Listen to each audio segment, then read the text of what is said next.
Okay, thank you, André, again for being the logistician for making this seminar online working very well. So, welcome back to everybody. Todo mundo sejam bem-vindos. Esse seminar vai ser em inglês. This seminar will be in English. So I have the great pleasure to introduce my colleague and friend Philippe Pasquier, who's French, but who's full professor at Simon Fraser University in Vancouver, in Canada, West Canada, British Columbia. And Philippe has a long history, although he's still younger than me, in already in AI, various aspects of AI, various techniques and but for a few years, he is really focusing on the issue of AI for arts and for not for the mass, but for kind of wide use and so we will present various projects. So Philippe created the meta creation. So about this kind of and to experiment and to evaluate and to also evaluate the acceptability. We'll talk about that today, including that's one of the topic about these new techniques, including this new AI, deep learning based techniques for arts and for creation. So it is one of the the best suited person to participate in our cycle of seminars about AI creation and creativity and arts. So Philippe, without more words, thank you again for being here, and it's a great pleasure and honor to have you. And the woof palco. I don't remember the word in English, but anyway, the screen is yours. Screen is mine. Thank you, Jean-Pierre. Thank you for the invitation. And hello, everyone. I'm really happy to be able to address you all and talk a little bit about the work we do.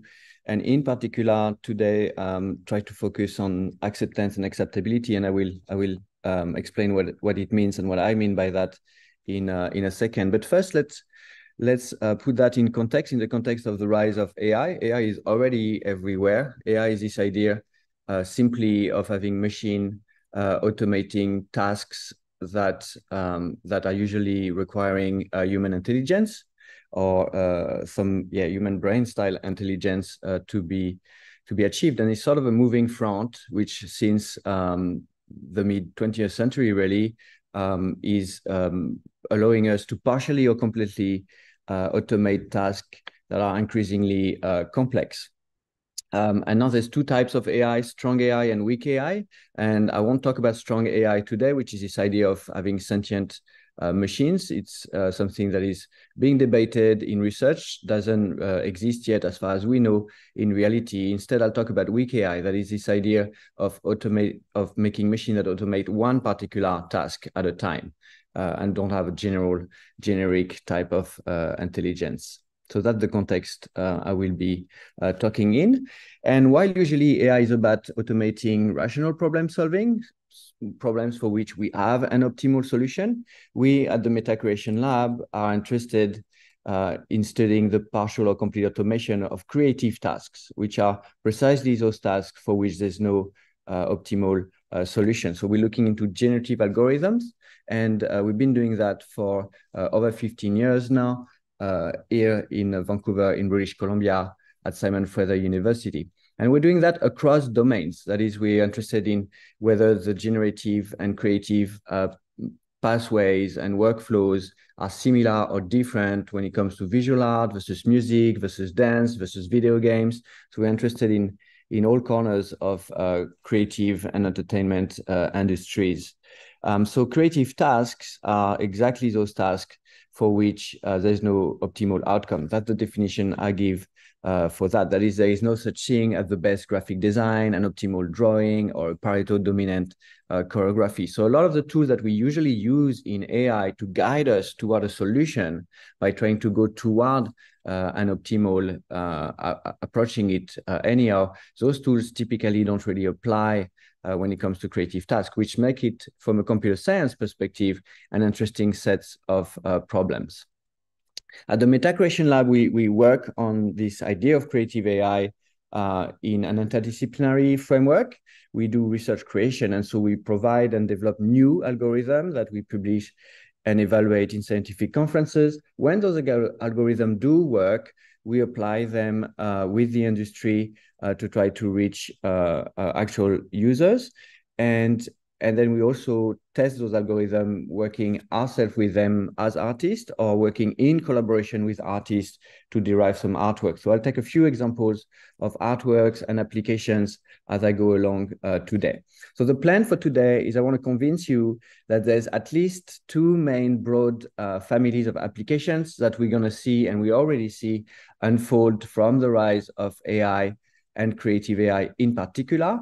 The first family of applications are going to be real-time, online, embedded generation, this idea that an agent or an AI system generates a particular content in real time to fit a particular interactive and interaction at a given time.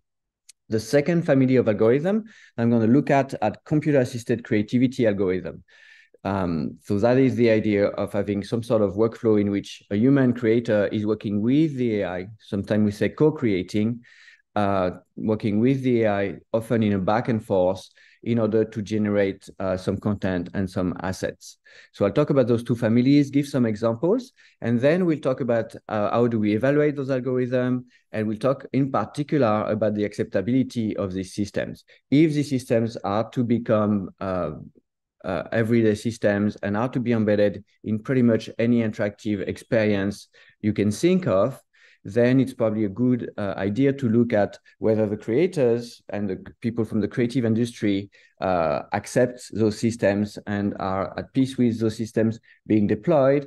And likewise for audiences, if what is the acceptance for those technology on the audience side. And so we'll talk about early results in these areas, and then we'll conclude with listing some challenges and opportunities that creative AI is bringing to us. And there's no shortage of this. If you follow the news, there's barely any day without some sort of advance or reflection on the current advances in the field. So let's start with this first family of applications of creative AI that I think are going to become and are already becoming pretty ubiquitous. So embedded real-time generation. This is often the notion in AI of agents, a system that can react in real time, in context, sense its environment, and act in its environment. In the case of generative AI, it's all about generating the right content at the right time. A good example of that, something we've been working on for over a decade now, is the notion of musical agents. So that's the idea of an artificial agent that would play the role, if you wish, of a live musician on stage. But there's all sorts of other intelligent agents for which this would be the case of being real-time and online, ChatGPT being a recent example that I think everyone knows. So we've been working ourselves on architectures for musical agents. Typically, the type of musical agents we work with are based on machine learning, and so we feed them music. Here we have Masom, an architecture based on the self-organized map. Masom will listen to whatever you feed Masom with. In fact, a lot of musicians get trained by listening to music. In fact, if you never listen to music, you probably won't even imagine what music is. And it's not the case that a human born on an isolated island will become Beethoven. Music is a social construction, and a lot of being what it is to be a musician is to have been exposed to a lot of music. So of course, to get an agent to play music properly, it makes sense to train it on existing music. And we see this idea of corpus-based machine learning throughout the presentation, because this is really the core technology that is powering the AI of the day, deep learning, as well as other approaches. So here we're using a type of neural network called a self-organized map. The agent is listening to music and segmenting sounds and classifying them. Is building a sound vocabulary, if you wish, to play with. And for each album that it's listening to, is also building a temporal model. And being, if I was, when I model this artist, I'm now being able to construct the probability distribution or the time series and the time sequence regarding that artist aesthetic. In other words, given what was played before, what sounds am I going to play? Given the sequence of sounds that have been played before, what sounds am I going to play next? And so the idea of the agent is it's capable to do that on its own, but it's also capable of doing that along with live musicians. And so in the case of here at MUTEC in Montreal, in a concert setting, I play myself with my software, and this is the context of improvised experimental music. I play Kivench in the middle here plays, and then Massom is listening to what Kivench is doing, what I'm doing, what Massom was doing before, and trying to predict, given those three things, what should I do next to still fit the style that I have been asked to emulate, because Massom is basically emulating the style of the composition he's been exposed to. That's called style imitation, and it's pretty competent at doing that. The show that we did put together at MUTEC was called Revive, because we were reviving dead composers. In this case, the agent was trained on the CDs of dead composers that I always wanted to play with, but there's no chance I will. Composers and musicians I wanted to play with, but unfortunately are no more. And so it was also a way to, in a semi-provocative way, to try to point at the fact that with AI, there is those possibilities of rendering existing static linear material, nonlinear and dynamic again, and play with it. So here is an example of Massom generating music trained on the work from a Turkish composer called Mehmet. And here the agent is playing alone, but it's sending signal and synchronizing with a number of visual generation systems. And you can see that the synchronization between the sound and the visual is such that in real time, it would not be easy for a human to do that.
All right, so capable of playing and generating music alone or interacting in real time with a musician. We've been building up on this line of work, got some best paper awards at the Conference on New Interfaces for Musical Expression a few years back by getting this agent the possibility to also take feedback, for example, during rehearsal. It's very nice when you improvise and work with musicians to be able to tell them, oh yeah, let's do more of this, let's do less of that, I like this. And then working on different behavior for this agent. Is it an agent that is leading the pack when it comes to the music? Is it following? Is it mirroring some of the musician? Is it trying to be complementary? What is it trying to achieve as an artificial musician? So this is one first example of real-time generation, trying to generate the right content at the right time for the interaction and the experiment. Another example that we've been working on is in the field of movement generation. Here we do motion capture of actors and dancers, and we're capable not only of then generating any movement with their movement style, but also being able to interpolate between the movement styles of different performers. And if you are, like we have a lot of them in Vancouver, a film company, Netflix and Amazon are shooting here in Vancouver, a video game company like Electronic Arts, or some of the many hundreds of video game studios here in Vancouver, and you need hundreds or thousands of characters for your game, you won't be able to afford to motion capture hundreds or thousands of actors. And so this idea of being able to explore latent space and generate new movement style on demand is really appealing. And that's exactly what's happening here. And we can control the perceived emotion of the movement qualities. We've been working on capturing movement qualities. Here we're looking at valence, how happy and confident the agent is, and arousal, how relaxed, calm, and or excited the agent is. And then we've been working on movement generation in a multimodal context as well, still working actually on dance generation. Here is another early example of GrooveNet, which is one of the very first, if not the very first, deep neural network for dance generation condition on music. Here, this is a case of generative music, actually, that is making this little virtual agent dance. I'll play an example.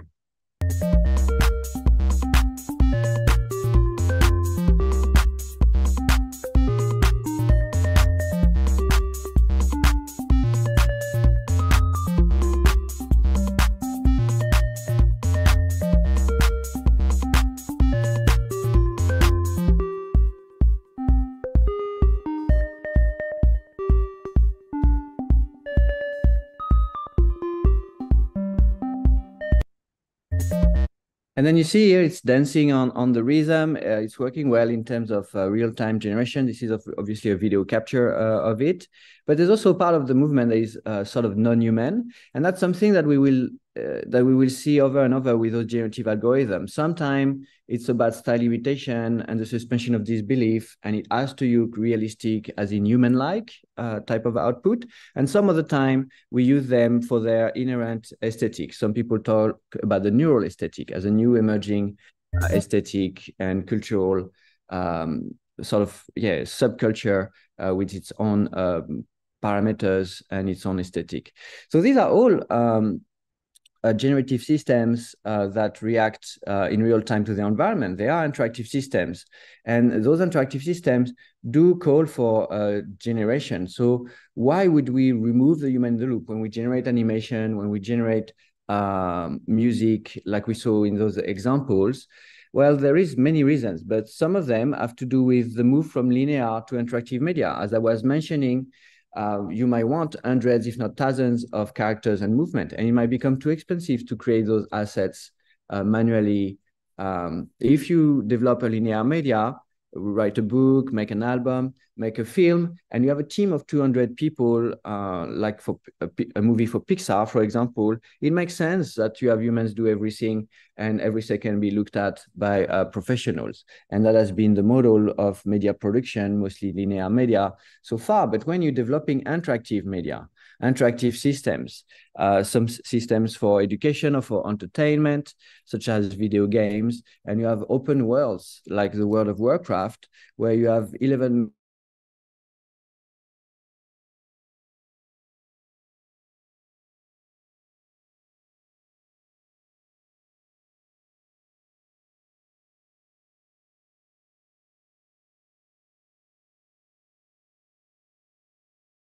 And when it comes to real-time application, there is this promise that that comes in a way with AI, that those computers will that our computers will become smarter and will be able to help us by delivering the right content at the right time in any interactive application.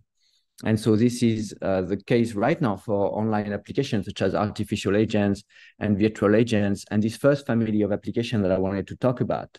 One of the promise of AI there that has never been really realized so far is this idea of adaptive experience, that not only the system would be capable of quality interaction and generating the really good quality content, but also that the system will adapt to its user. And that's really motivated by this idea of flow in psychology. In other words, if you think of an educational experience, or if you think of a video game, any interactive experience, if it's too easy, not challenging enough, then I'm going to get bored and you're going to lose me. If I keep on losing, this game is really hard for me and I can't make any progress, then I'm going to get discouraged. It's too hard for me. I'm going to give up.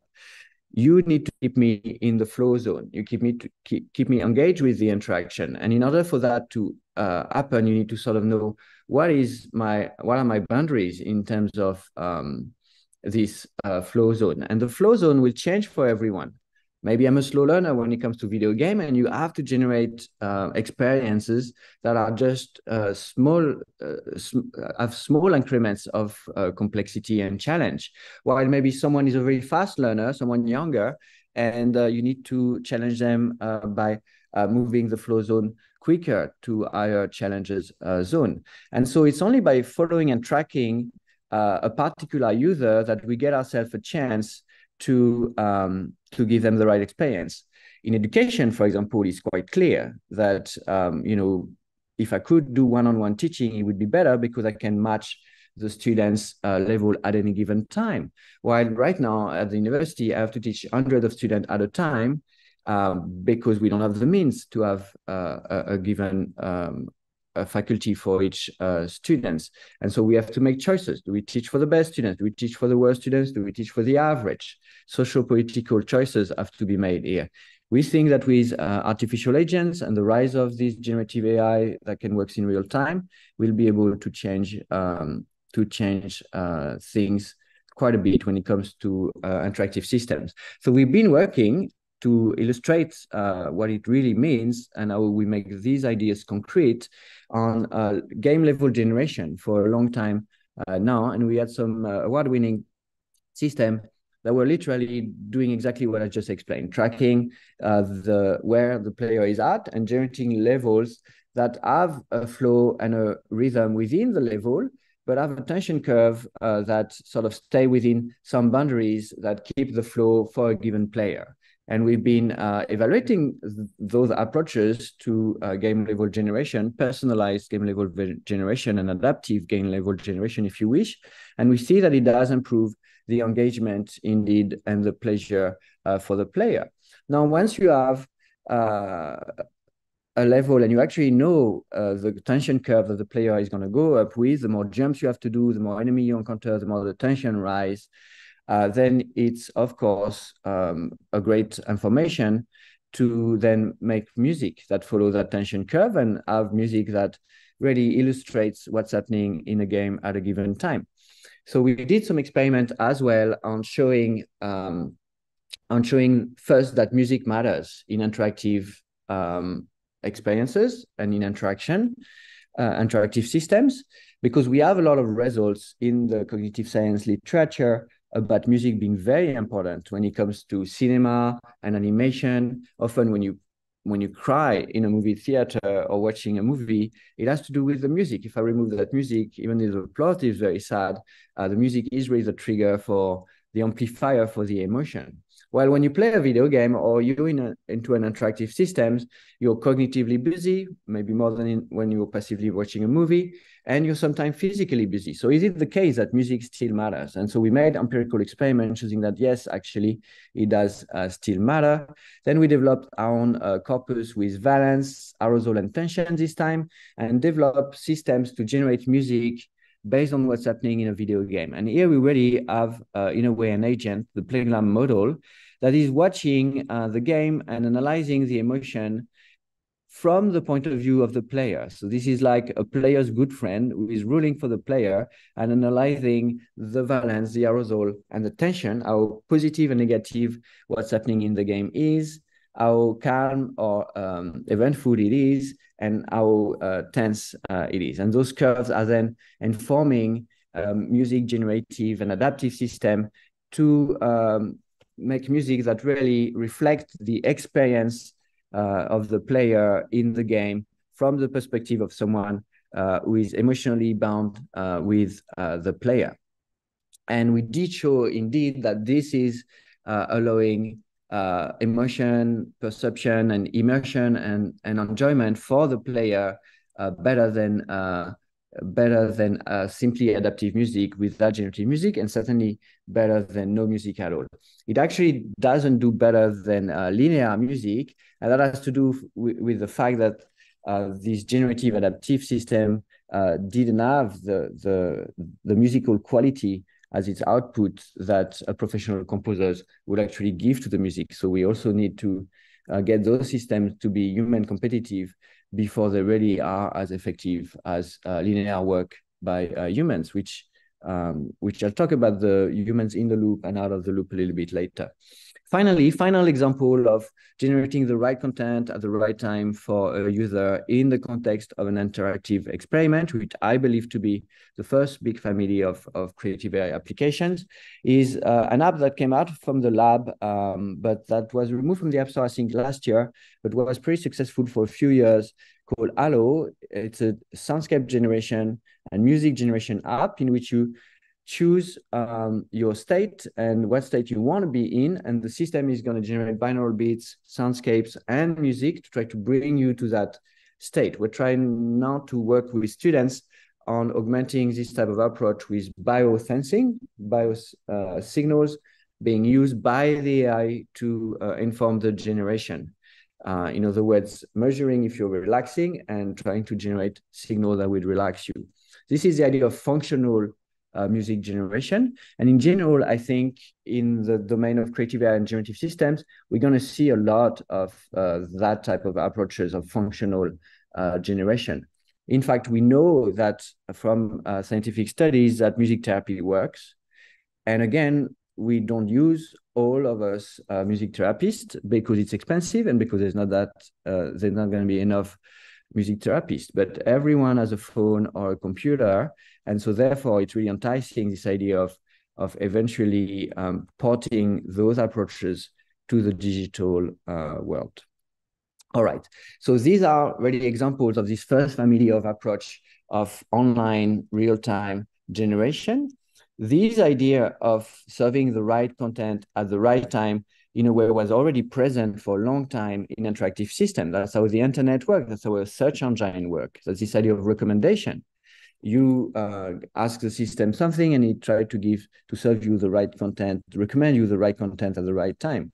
But the content itself was typically human-made. Now we're moving into some of that content being at least partially generated as well.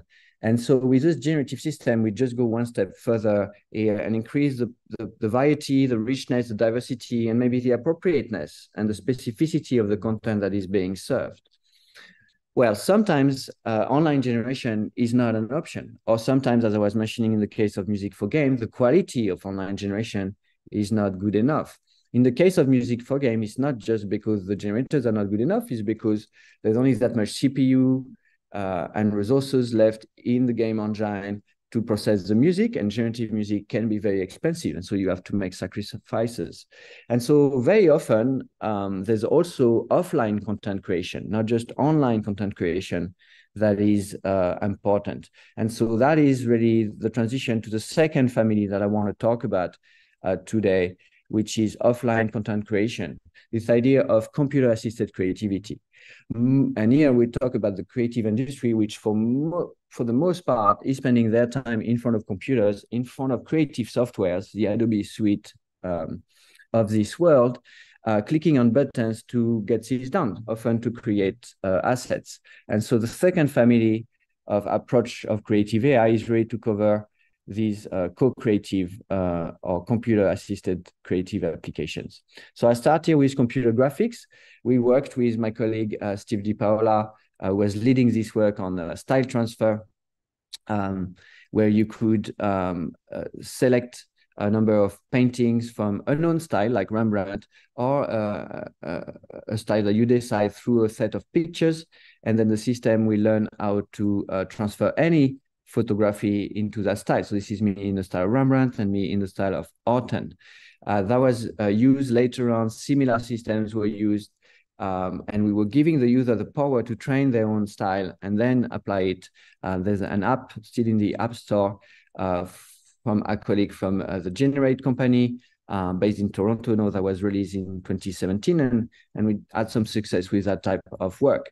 This idea of giving those creative tools to the hands of users has been since then dramatically ramping up, and I'm sure all of you have heard about prompt-based image generation, whether it's GAN-based or diffusion-based, like Stable Diffusion or DALI type of system. There's been really a massive wave and some sort of enthusiasm around that.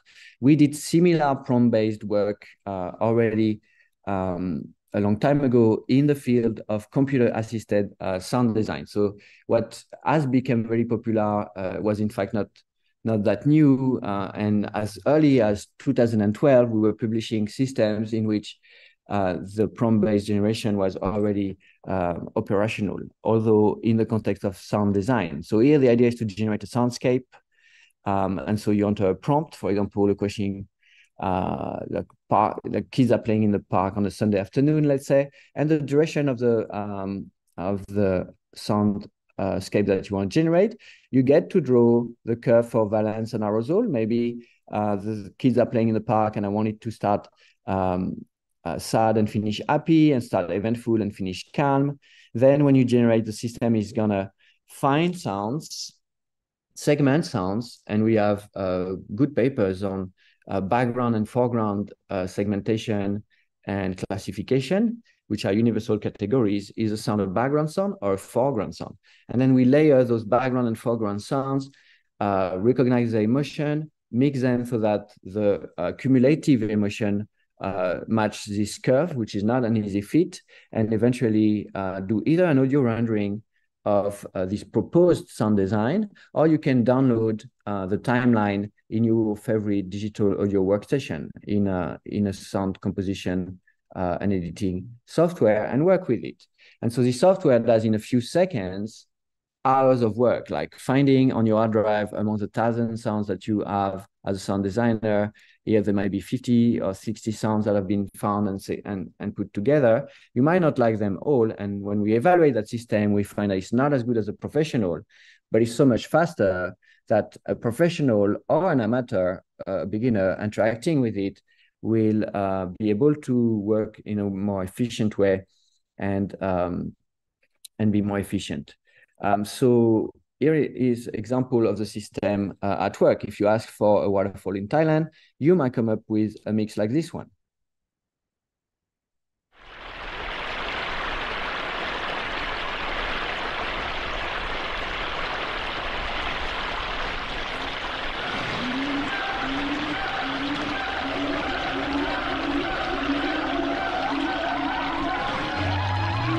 And the system is available online, so you can try it for yourself. There's several versions of the system online at the address here.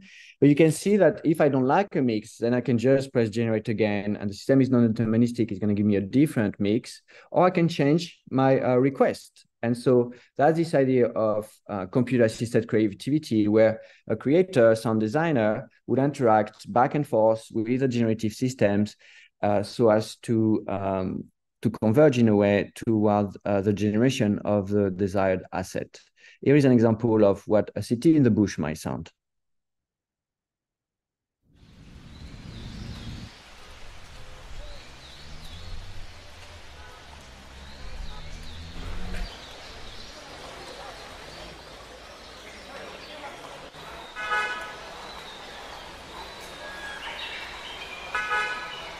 So here, very simply, the system has been finding sounds of recordings of bushes and recordings of cities and putting them together onto a timeline.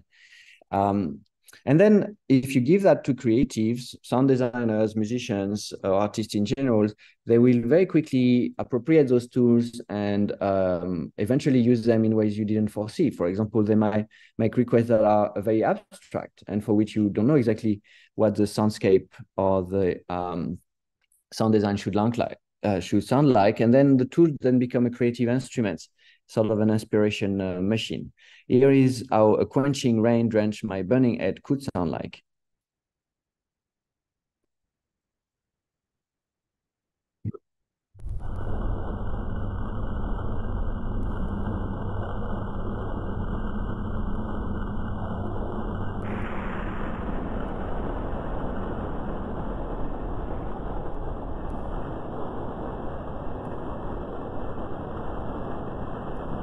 All right, so that's computer-assisted sound design with prompt engineering from 2012. So that's like 11 years ago already.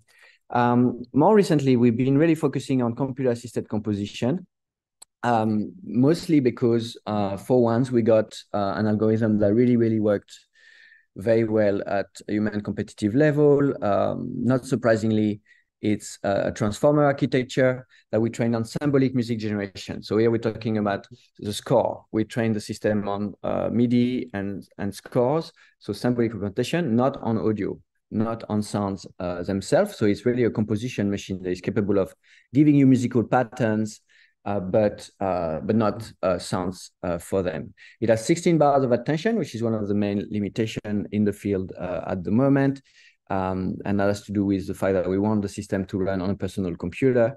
But it's been better and more versatile than most of its competition in the context of music transformers. It's been one of the earliest one as well. And the reason why is because the reason why it's working well is because it's trained as often with deep learning on a large data set. And we released in 2021 the Meta MIDI data set. It's 500,000 multi-track MIDI files, and it's an order of magnitude larger than all the other data sets. You can find it on Zenodo for those who are interested in it.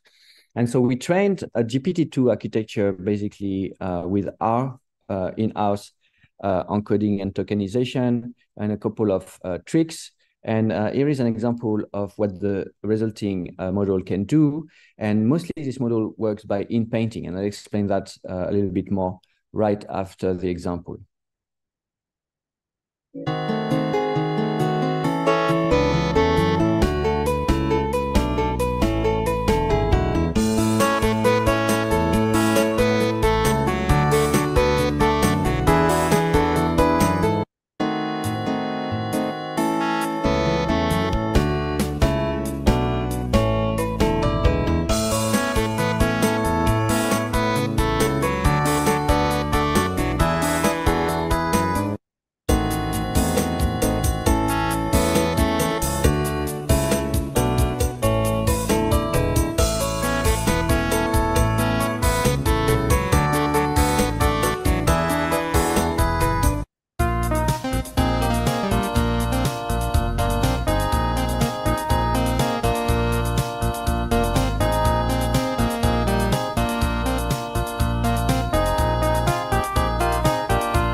So as you see, this the sound is not what's being generated. What's generated is those patterns and piano roll, and then it's played by a mediocre synthesizer. It's called a MIDI synthesizer that allows you to hear the sound.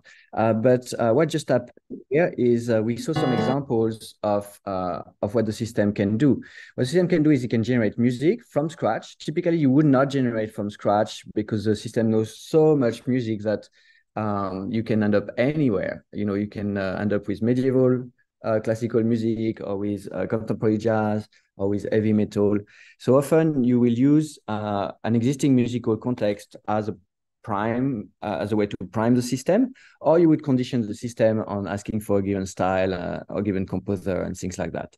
But the system allows you to generate things from scratch, to otherwise add new tracks. So here, for example, you could add a new track and choose an instrument, maybe a piccolo, and the system will make sure that musically it works with what's already existing.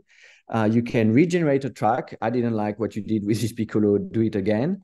You can decide to regenerate only some bars. I like what you did, but I don't like this bar, and this bar, or this block here. Please regenerate that. And you can also generate longer full track style bars and generation, because even though the system has only 16 bars of attention, you can have a sliding window. And if the context is encoding the structure of the music, then you will keep that as well. There's a number of controls that you can condition the generation on. And in fact, it's really a big topic of an area of research, is how much control do we need to give to those systems for the user. And is it the case that the beginner user and the advanced user should have access to the same set of controls? Here is a list of the control. I won't go through everything, but there's low-level musical type control. Some of them are pretty intuitive: music, not density, not duration. I want a lot of density, short notes. I want low density, long notes. So the type of texture, musical texture I can generate. And some high-level features as well, musical style, redo me this bass, but more in a disco style. Again, we could condition on artist, but that would get us possibly into some copyright issues. We'll talk about that in a second. Spotify-like attribute, because our data set is linked, although it's MIDI files, is linked to audio rendering of those files and audio version of those tracks through the Spotify API. So danceability, energy can be controlled. Valence arousal tension, the music. If you generate music for film, having control over the tension is really important. And then we're working now on models for interpretation, adding micro timing, velocity to the notes that are generated. In general, it's a really, really, this multi-track music machine is a very competent composition assistant. Here is an example exemplifying one control, which is the control of density, when which we generate a drum track, I think, with a different density. And then after that, there's a little bit of adding some tracks on top of some existing composition. Let's see.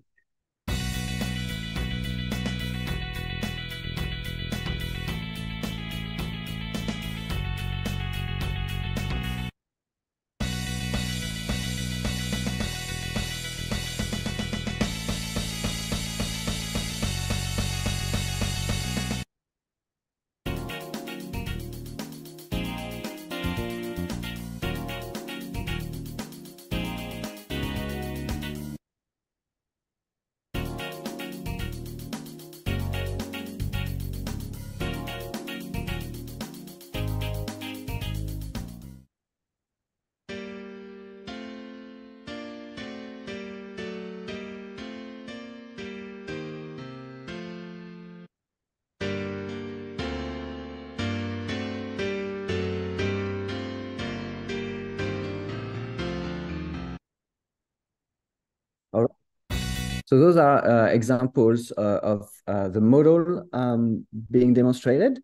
Because the model works so well and is quite versatile for computer-assisted composition, then we've been working with the industry. We're working with Elias, which is issuing from Sweden software for game music composers.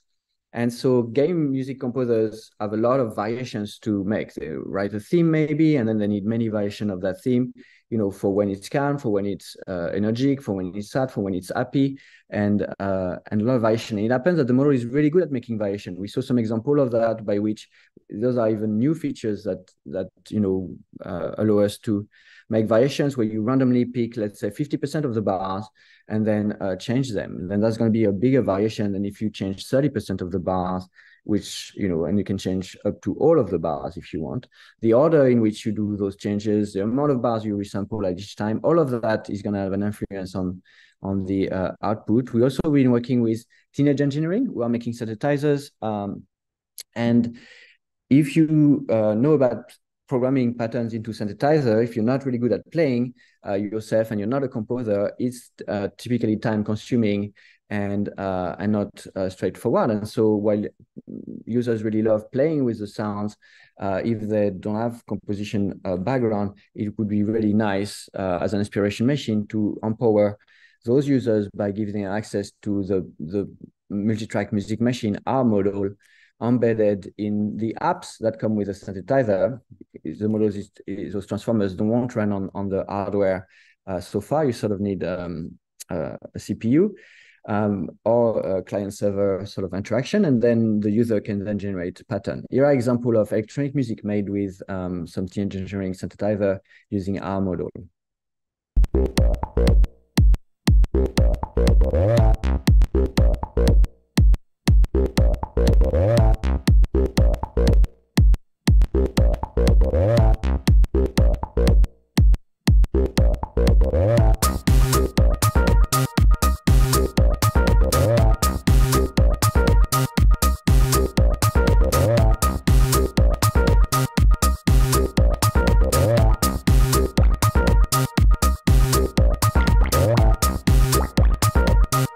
Right, so that's an example of house music, that is available on Spotify if you're interested.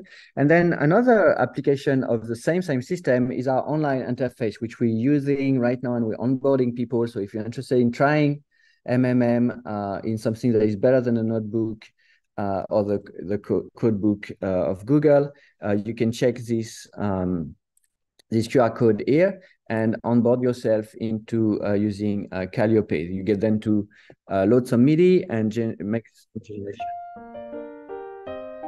Oh yeah, here is an example of Calliope at work on some making some variation from Mozart here. Oh, I'll play the video without the QR code.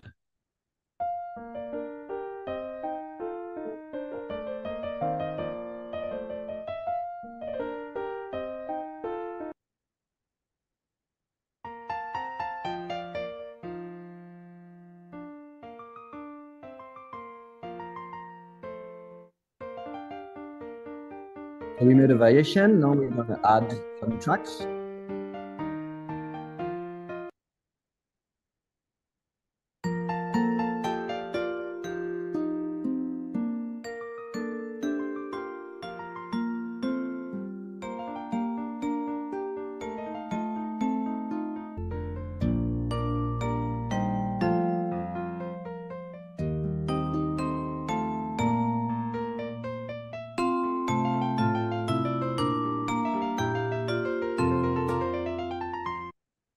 All right, so that's Calliope. And in Calliope, we did enroll a number, not all, a number of the controls I talked about, density, minimum polyphony, maximum polyphony. So you can stream the MIDI to an actual synthesizer if you want it to sound good, or to your favorite digital audio workstation. If you have a synthesizer with 3 voices of polyphony, you don't want the system to generate 4 voices, for example. Note length also has a range, or you can let the system decide and choose by himself. And sometimes the system will make the right choice given the music that is around as well. And you can choose the instrument. So when you ask the system to compose a bar using an electric bass style, then it means what's going to be generated is going to be within the range of what electric basses do and within the type of stuff that electric basses can play. Typically, for example, not too much polyphony. There's new, with those type of computer-assisted composition system, you can see a little bit the back and forth and how someone would generate new assets that way. There's also entirely new, completely new type of features that are possible.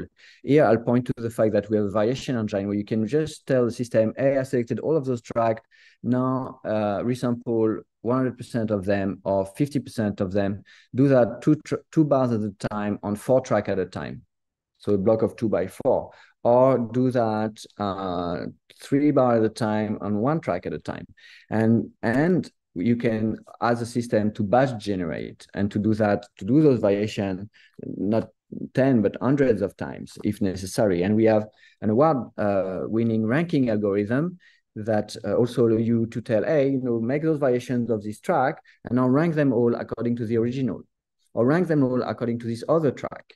And then I go down the list and I decide how far of a variation I want to the original and which variations I like more or less. So these are brand new sort of features, because obviously if it was not a machine that would generate all those variations, nobody is asking for 100 variation of a given composition because it's way too expensive to generate. It would take a lot of time.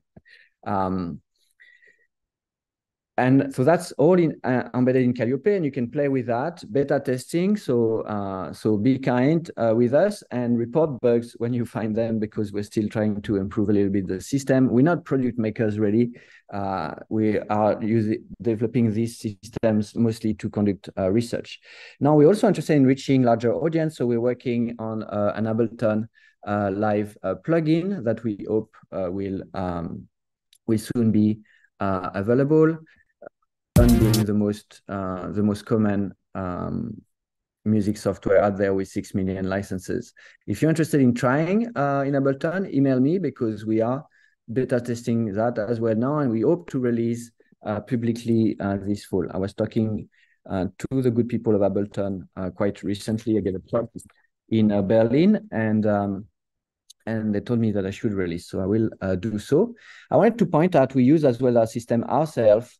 And we entered twice already in the AI song context, which, if you don't know about it and you're interested in music and generative music and creative AI in general, is a great annual yearly contest in which a number of musicians, bands, not just researchers and academics, are entering music of a variety of styles. There's a lot of diversity there using AI tools, and you would be really surprised the diversity of AI tools that are being used, and the even larger diversity of ways in which they're being used. Artists are being very, very creative, and from lyric generation, whatever creative part of music making you can think of, there is a tool for that for sure, voice synthesis, etc.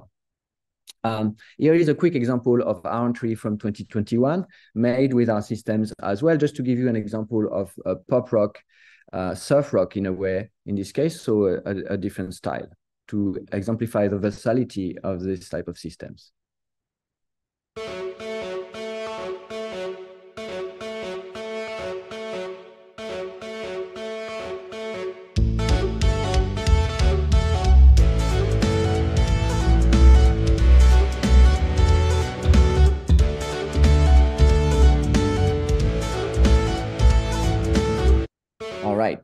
So that's the second family I wanted to give examples of: computer-assisted composition, but in general, computer-assisted creativity.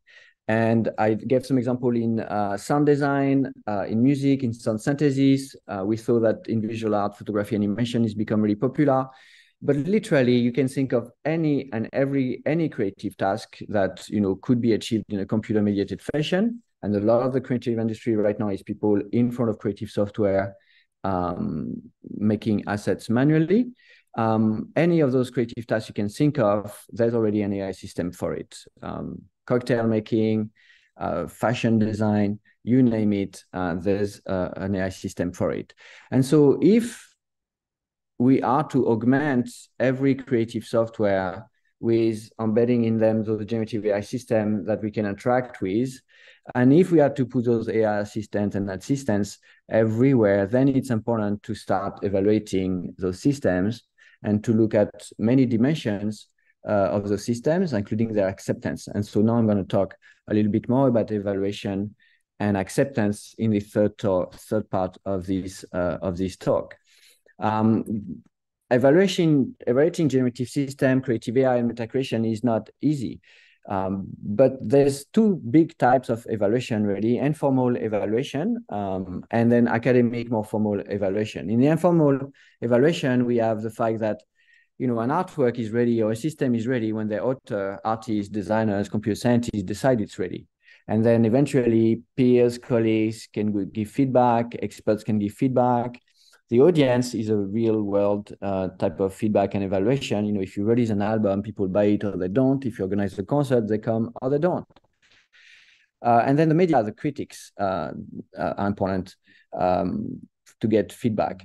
And we are really interested in user experience and acceptability and feedback from actual artists. In fact, as I exemplified already, we've been working with artists relentlessly, and we got some grants from the Canada Council for the Arts a few years back, working with 5 North American artists on using some of our computer-assisted composition tools to make some music. And so an album is ready, actually, is being pressed as a vinyl, I believe, and will be released later on this fall. And we've been working with other selected artists. If you're interested in working with us using our tools, let me know. We'll be more than glad to give you access. So that's sort of informal, qualitative, experiential, artistic, research creation, you know, practice-based sort of evaluation. But what we're interested in academia is also more formal, scientific, academic world evaluations. And there's both empirical evaluations as well as theoretical and analytical measures. And when it comes to the evaluation of co-creative interfaces, there's very many dimensions why one might want to evaluate. So let's look a little bit at some work we've done regarding the creator stake.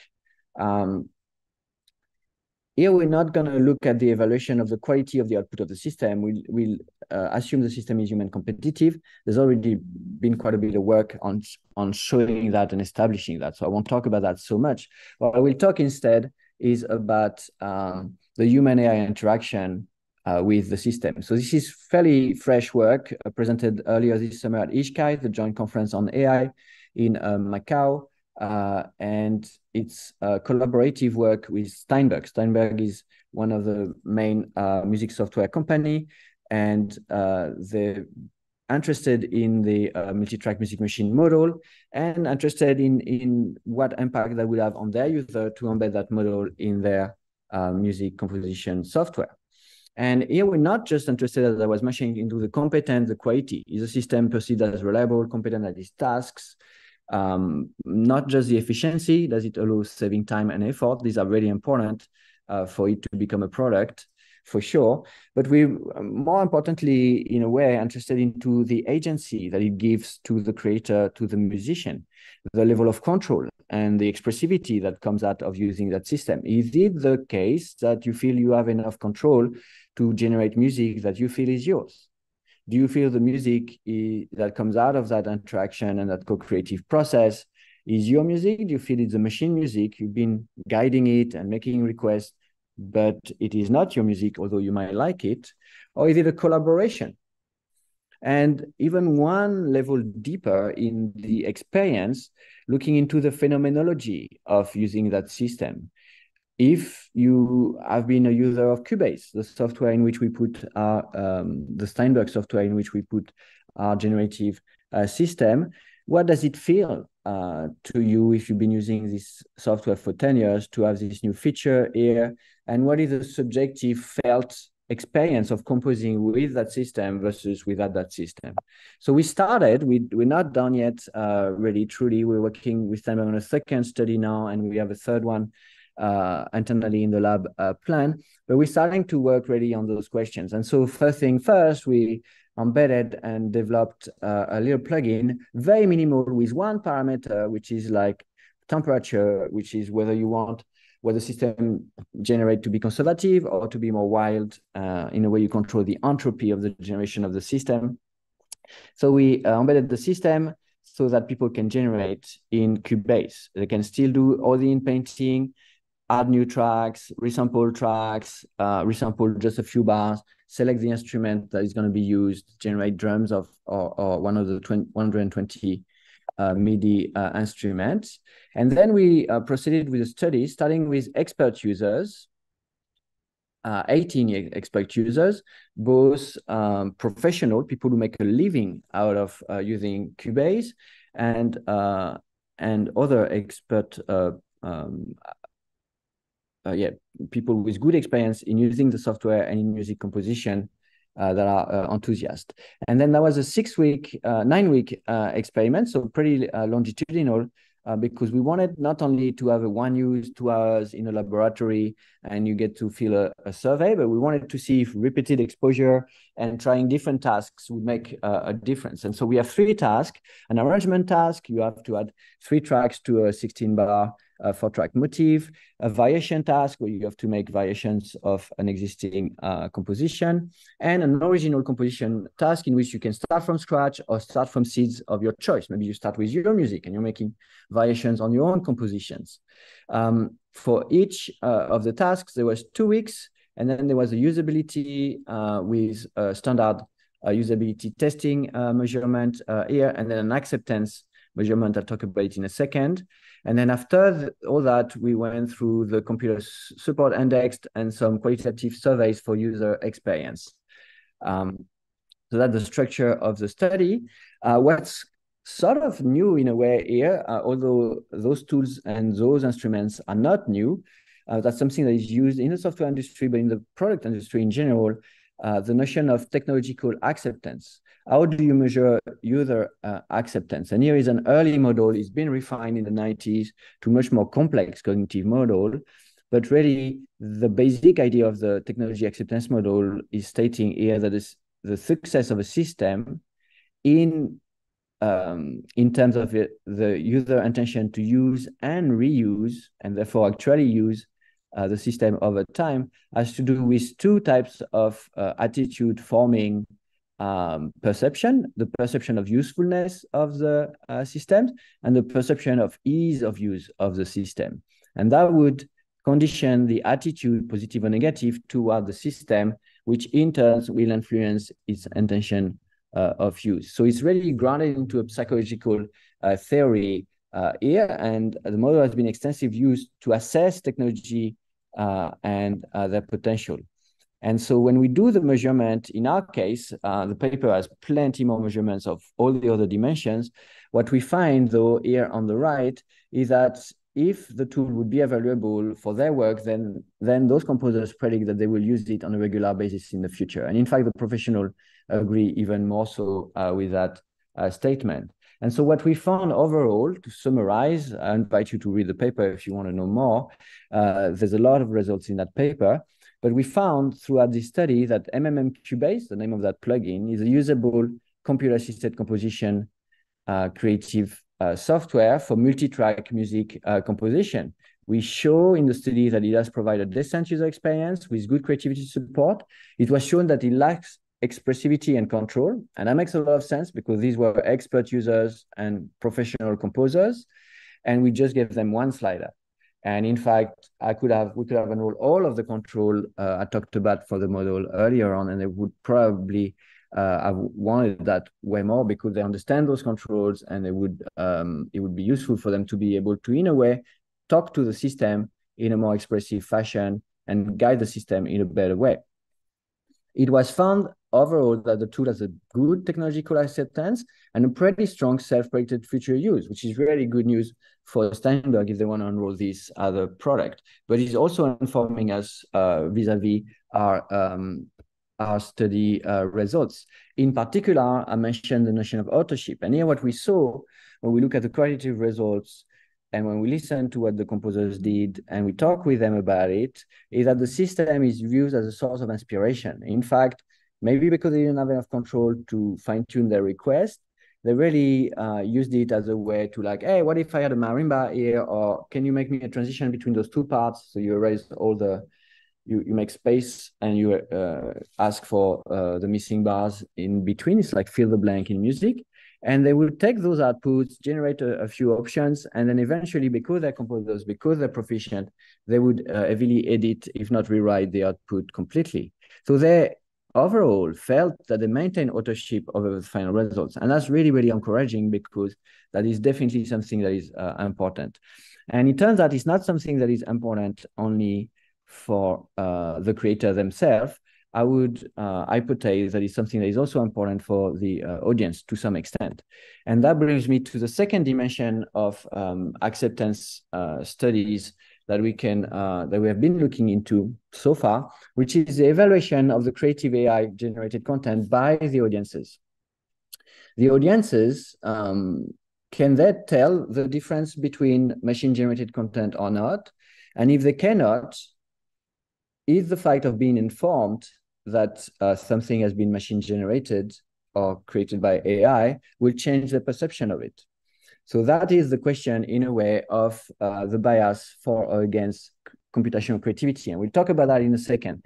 But first, discernibility is lost, and that has to do with the quality of the generative systems. The current generative system, I think I convinced you of that, to some of those examples, generate content that humans can't discern or tell apart from human-made content. And in fact, those musical Turing tests are equivalent or improvement over it, because in fact, we can do better than Turing tests when it comes to music evaluation or creative evaluation. I won't get into that. That's a research domain in itself, those evaluation methodologies. But for a lot of them, we do pass those tests, and people cannot tell apart a composition made by MMM and a composition made entirely by a human. So, and for the task for which human competitive quality is not here yet, it's probably on its way.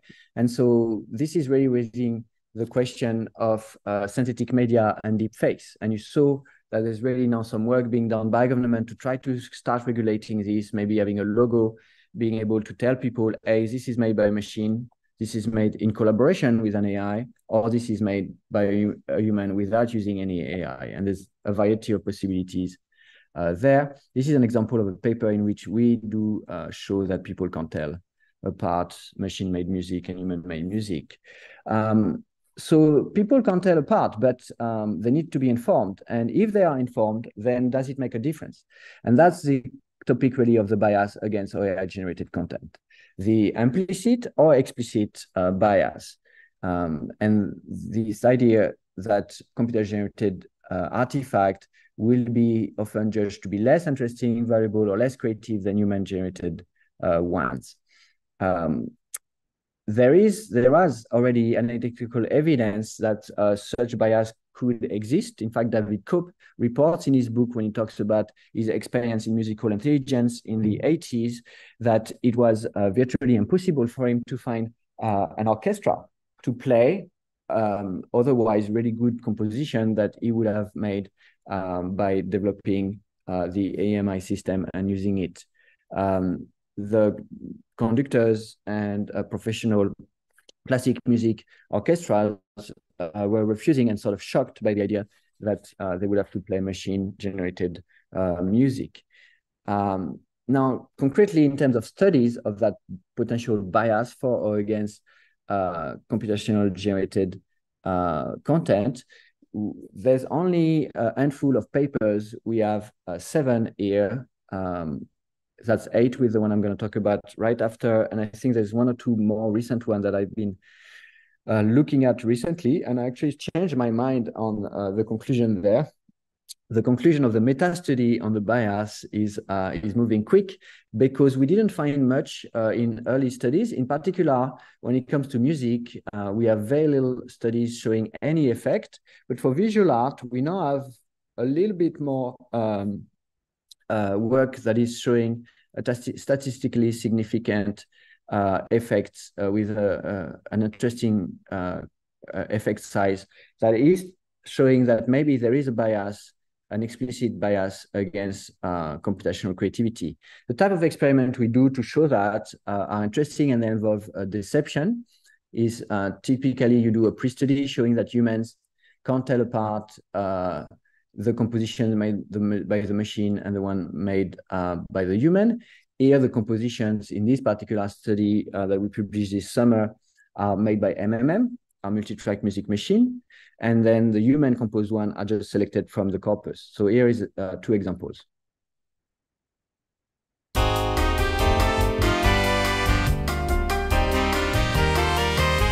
there are short excerpts as well of multi-track compositions.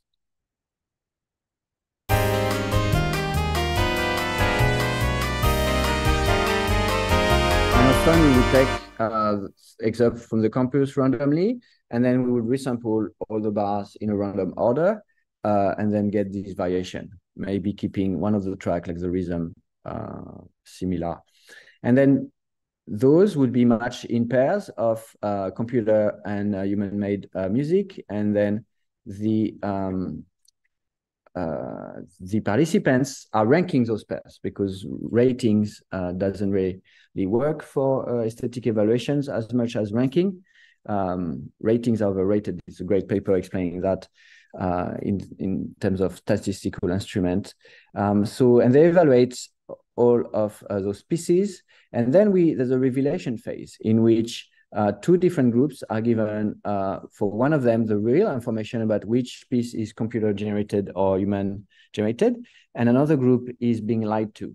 And we give them false authorship information, which allows to really test the explicit bias, the bias that even if, in fact, this is a human-made composed music, then if you still think that when I tell you it's made by a machine, you don't like it as much as if I don't, then it's for sure has nothing to do with the music. It's really your bias speaking. So this is the type of way in which those experiments are being run. In our case, and for music, once again, we didn't have any statistically significant result. We had another hypothesis in the paper that a higher level of computational literacy will have a lesser bias, but that didn't hold either. The idea there was that people who know how to program a computer know how much work there is behind a generative AI system and behind even using those systems, because in fact, nothing is really generated from scratch by a system, except in the evaluation experiment, which is a bit of a problem actually. But we find that that it was not the case, that people who know how to program computers didn't have more or less of a bias, because we didn't find a bias in the first place. But overall, here, we can see that those studies around the bias, they sort of look at the acceptability of the fact that it is partially machine generated by the audience. And why the audience can't tell the difference, it seems that at least in the domain of visual art, it's unclear whether the bias truly holds and under which condition it holds, and more work is really needed. But it might depend as well on the medium. Like music, our musical perception quality is probably not as refined as what our visual cortex gives us when it comes to visual art. And in a way, we might be much more demanding with visual art than we are with music. Visual art is also often more representative, while music is, by sort of definition, a bit more abstract. Or it might have to do with specific communities. We try to look at the community of people with computational literacy and people with that. We didn't find anything in the case of music, but maybe in the case of visual art, it would be different. And in fact, Bob Sturm and his team found that in the case of specific communities and musical style, like Irish traditional music, then there was an actual bias against AI-generated material, independently of the quality of the material. And as I mentioned briefly, there is also a fundamental problem with all of those experiments, which is this idea of unconditional generation from scratch, that is testing just the model generation without the interaction with the human creator, is not a representative use case in general. And in fact, that co-creative approaches is what's being used and what will be used instead. And there's in fact always still a human in the loop, if only often a big team of humans to program the system, train the system, make sure the system work, test the systems, and fine-tune the aesthetic decision that makes a particular system output in a particular context work or not. So in a sense, not only computer-generated content is typically not discernible, but also nothing is actually 100% computer-generated. Nor it is the case that the things that we say are not AI-generated, they're also usually computer-mediated. In fact, it's very hard to make artwork fully without computers nowadays. Unless you're in traditional visual art or craft, everything is computer-mediated. Even if everything is analog in your music, you go into a digital recording studio, and if you want to stream it, then things have to be digitalized and mastered, and etc. So creation is increasingly computer mediated. And in that sense, these AI tools are just coming up to take advantage of that, since people are already in front of their computer. And those are my last part for this presentation today, for the next 10 minutes, to talk a little bit more again about the pros and the cons. The embedded generative system, the first family I presented, they have the potential to provide the right content at the right time and enhance any interactive experience by keeping users in the flow zone. Then the second family I discussed, co-creative or computer-assisted creative systems, have the potential to make professionals better and more efficient at what they do. There's already studies showing that. There's also studies showing that sometimes it's not quite the case. It makes them faster, but they make more mistakes in some other domains. In creative domains, it seems to be pretty good, the effect on professional workers. For beginners, it lowers the barrier of entry. Obviously, like I can make composition with LLMs that I can't even dream of making without. And people who use generative systems online probably get a sense of that as well as beginners. And it will eventually provide a better, higher level interface for all. Because in the end, what has happened with the creative tasks in general is the computerization of society. And that computerization has been pretty systematic, pretty brutal, and we're still stuck with Windows, icons, mouse type interface in which creative workers are stuck 8 hours a day, clicking on buttons, often in the same order, often in the same software that didn't program. And so we call that here on the West Coast the click factory. And so it is probably a good thing that there's a little bit of smartness being injected in those machines to make this work a little bit less of a click factory. Another issue that I want to talk about, now that we saw some of the pro of why this could be an interesting set of tools and why it's so widely embraced already, so I don't have to convince anyone, the market is doing the work here. But certainly regulators and regulations and safeguards need to be put in place. And so one of the issues that is obvious now, I believe, to most people is this big data issue. The fact that models are trained on possibly copyrighted content. In fact, the model I showed you, the multi-track music machine, is a transformer. It's trained on all of the media data we could find online.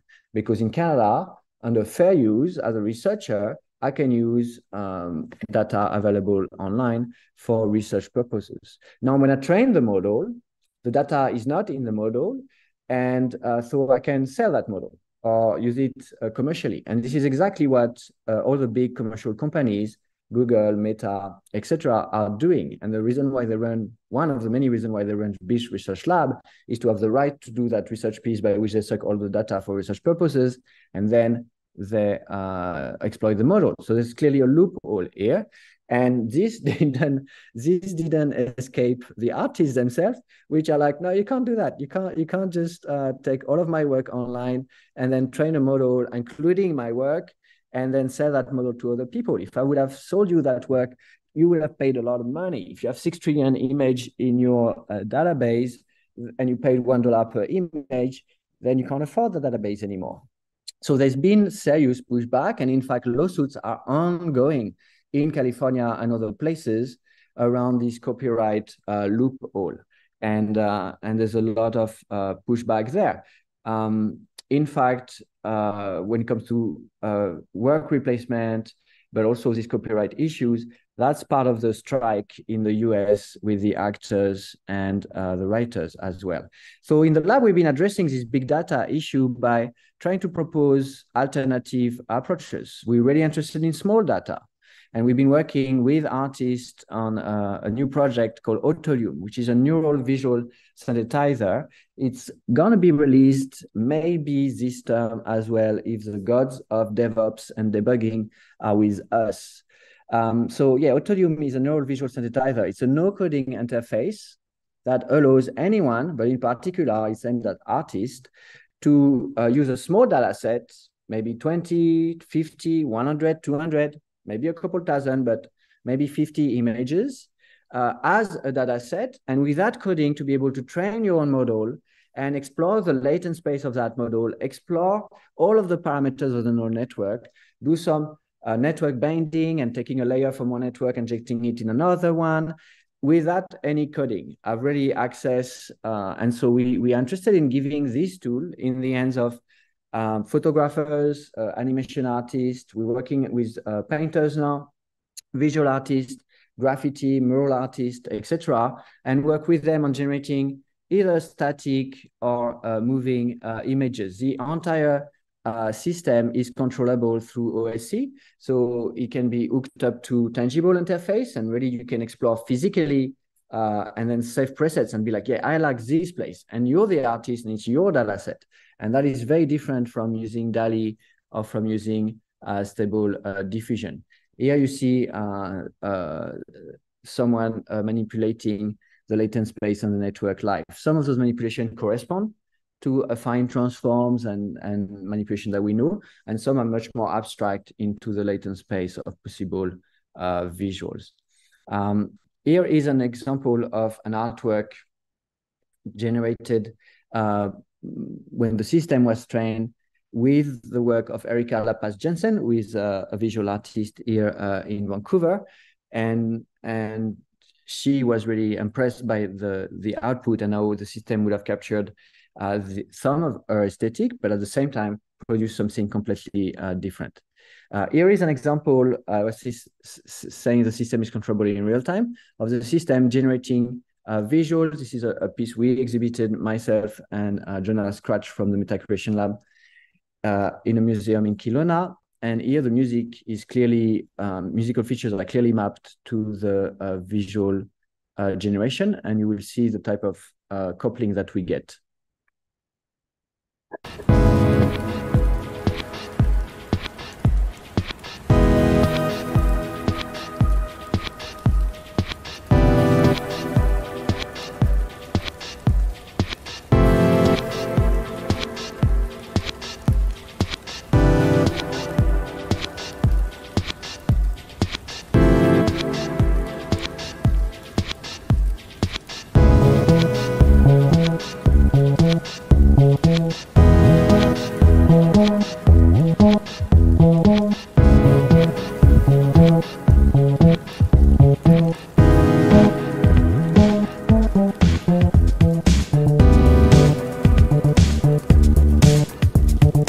So that was a short excerpt, and you can see here using OSC, we have the music really controlling the movement in the latent space and some of the parameters of the network, and that's a really tight mapping, and that's something that if, as someone who is doing music video or VJing, I want to do manually, it's going to be really hard to have that mapping, and so this tool really allows for real-time generation based on the small data set and no coding, and to access new aesthetics here. In fact, if I would edit a video that fast, probably it would make people vomit. But for some reason, the network dynamic has some intriguing and almost analog-looking aspect that we like to exploit.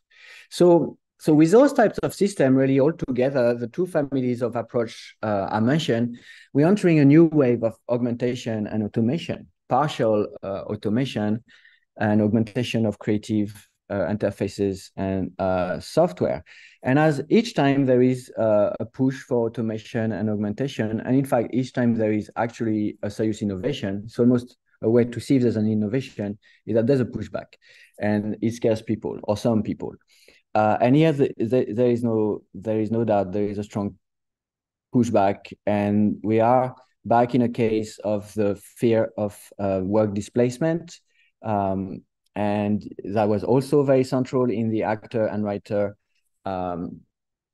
pushback on automation as part of their strike. And, you know, in this presentation already with movement, somewhat with music, with sound design, we saw completely how that industry could be disrupted, and at least things need to be discussed and negotiated, which is happening. And in fact, the US yesterday just released the equivalent of the European AI Act, and it's going to take a while to impact and for them to progress there.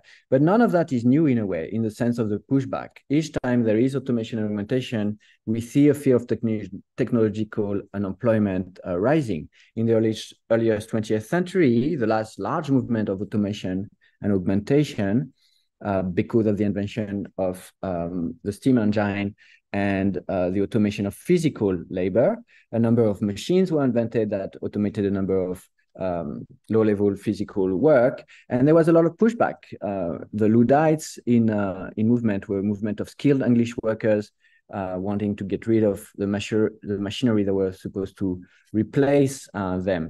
In France, the silk workers in the early 1930s revolted against the mechanization of their work. More recently, still in the 30s, the American Federation of Musicians was spending their money in trying to defend and trying to protect musicians that were playing live during in cinema theaters, and they were replaced by gramophones. And there was some pushback there. Eventually, it was found that in all of those cases, there was a momentary disruption, and then in the long run, there was some sort of improvement of the workers' condition and of the field itself. And the studies we have for the moment regarding the rise of AI, and I'm not talking only about creating AI, but the prediction, the MIT Business School and others have been working on that, and a lot of papers have been released that the current prediction is that indeed is going to disrupt a number of fields for real this time, which is going to be a problem and is to be addressed by politicians and society. But in the long run, it eventually going to, again, even out, and if anything, create jobs and activity. Who is to know? One of the things with the rise of AI is that we all lost a little bit of visibility, and things are moving fast. So we'll see what happens. Now, human societies, on the other hand, are moving slow. So I'm believing that it's going to take a while for those disruptions and those changes to really take place. Meanwhile, new jobs also appear. Prompt engineering was not a thing 2 years ago or 3 years ago. Except if you would follow the Meta Creation Lab and you would have worked with Audio Metaphor for the last 10 years, you would not have thought a lot about prompt engineering. Now you can get trained in prompt engineering, you can get hired, it is a job. So some jobs will disappear, some will appear, things are going to change. And so I think with that, I reach a conclusion here, and I think I talked a little bit about the main challenges and cons that I have in mind, and we need to have in mind in our research. There's big data and the loophole around fair use.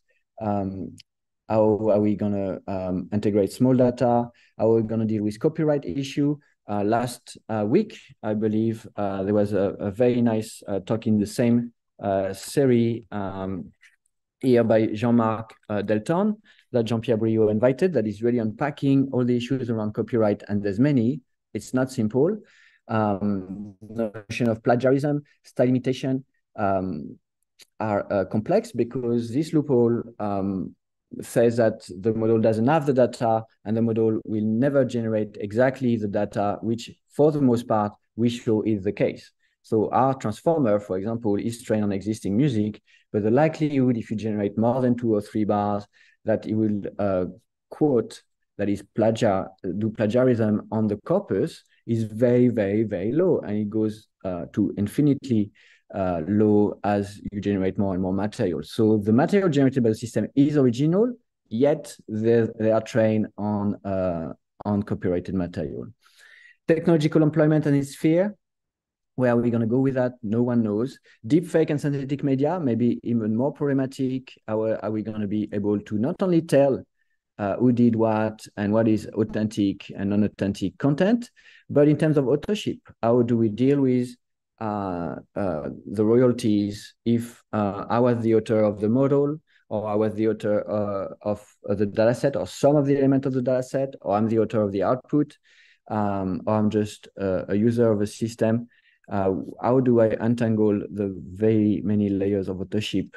Because those systems are really part of the creative process now as co-creators in some cases.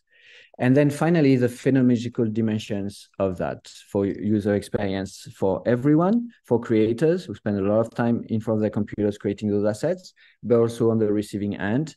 How will it feel when what we're listening to, what we're watching, none of that would have not been AI generated, would still be enjoyable. I often make the joke that with those generative AI, we don't need human anymore, and so humans can feel a little bit out of the loop, and it's all about interfacing those systems in ways that is satisfying for us. Otherwise, I can generate my exams at the university exam question with ChatGPT, then the students answer those exam questions with ChatGPT, then we have ChatGPT talking to itself back and forth, and we're going nowhere. So it's really about integrating those tools into our lives. So that's what I wanted to say mostly today, present you those two broad families of approaches of application of creative AIs, which we are already seeing and we see increasingly everywhere. Talk about the evaluation of the systems, in particular acceptance, technological acceptance, and then raise and summarize a little bit some of the challenges and opportunities we see. In the end, technology has continually shaped us. Humans and technology have co-evolved for a long time. At least this is one of the main take in evolutionary psychology out there. And away from the fears of AI taking over, I believe still in the humanist tradition of anthropocentric instrumentalism. These are only tools. They're powerful tools. And it's true that the rise of co-creative interfaces has or will have deep social, political, economical implications. But we should stay in control of those tools and get to decide what tools we develop for ourselves and our futures. In the case of creative AI, I think it will allow us to harness the power of machines to expand and support our creativity. And so with that, I want to thank all of the co-authors that were implicitly or explicitly mentioned throughout the talk here, students and colleagues. For those who want to know more about creative AI and computational creativity, there's 2 online courses, 12 classes each on Cadenze, which I do recommend as a MOOC for creative tasks. I believe that the first course is free. The second one is for pay. If you want to get in, I'm happy to send me an email and I'll send you a code just for this group. And then, and then these are links if you want to find us online. If you're interested by the conference we organize, I'm on the steering committee of the AI Music Creativity Conference. And I was also instrumental in starting the conference on movement computing, which is now an ACM conference. I want to thank the funding bodies from Canada that is supporting this research, the Conseil for the Arts, as well as the National Science and Engineering Research Council. And with that, I think we'll have still half an hour or so for Q&As if you have some questions. So thank you for your attention. Thank you, Philippe. Well, a lot of information and a lot of thoughts. Great talk. A lot of examples. I already have had a look at the chat, but there's no comment and questions yet, because usually people get shy to start being shy, and usually somebody has to start the process.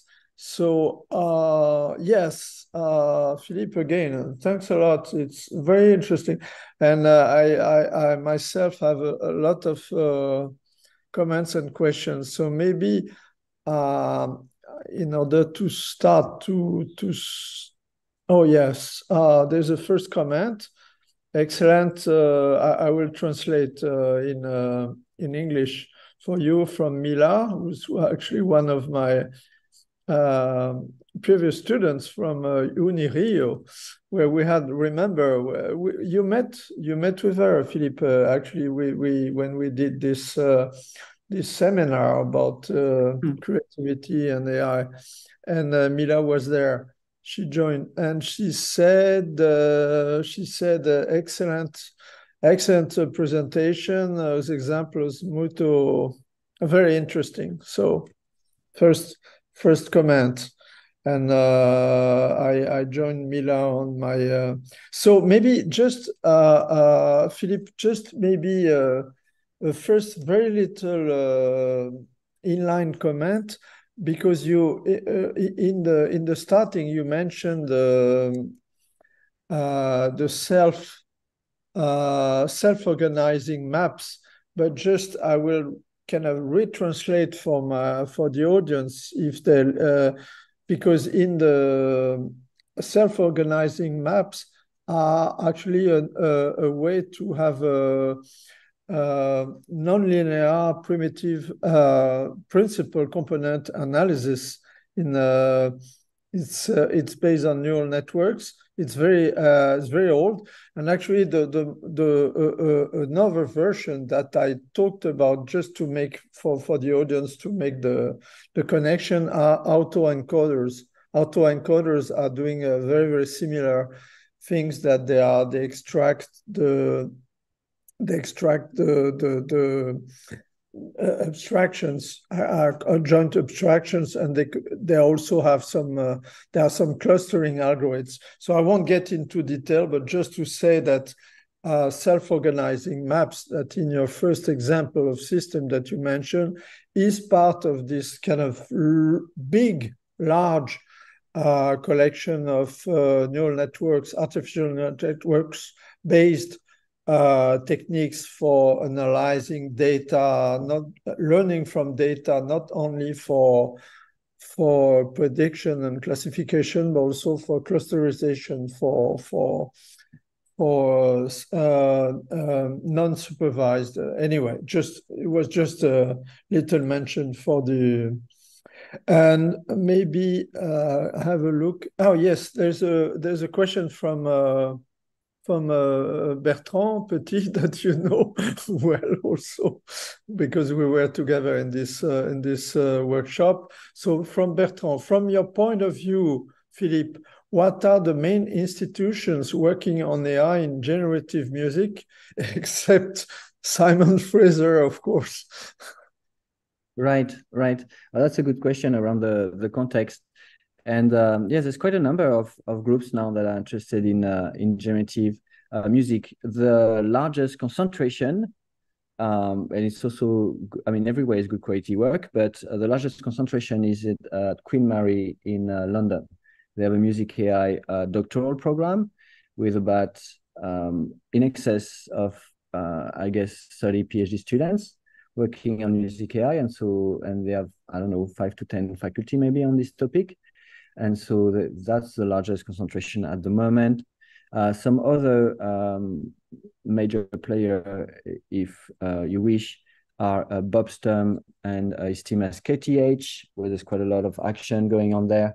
And there's a few other laboratories, Shlomo Dubnov in California, and then IRCAM has always been involved for a long time now in France, as being one of the player as well in that field. And then something new that is also worth mentioning, and new, in the context of the university, which is a 1,000-year-old type of institution, is the industry also now has a number of major lab, and it can be considered a major, if not the major player.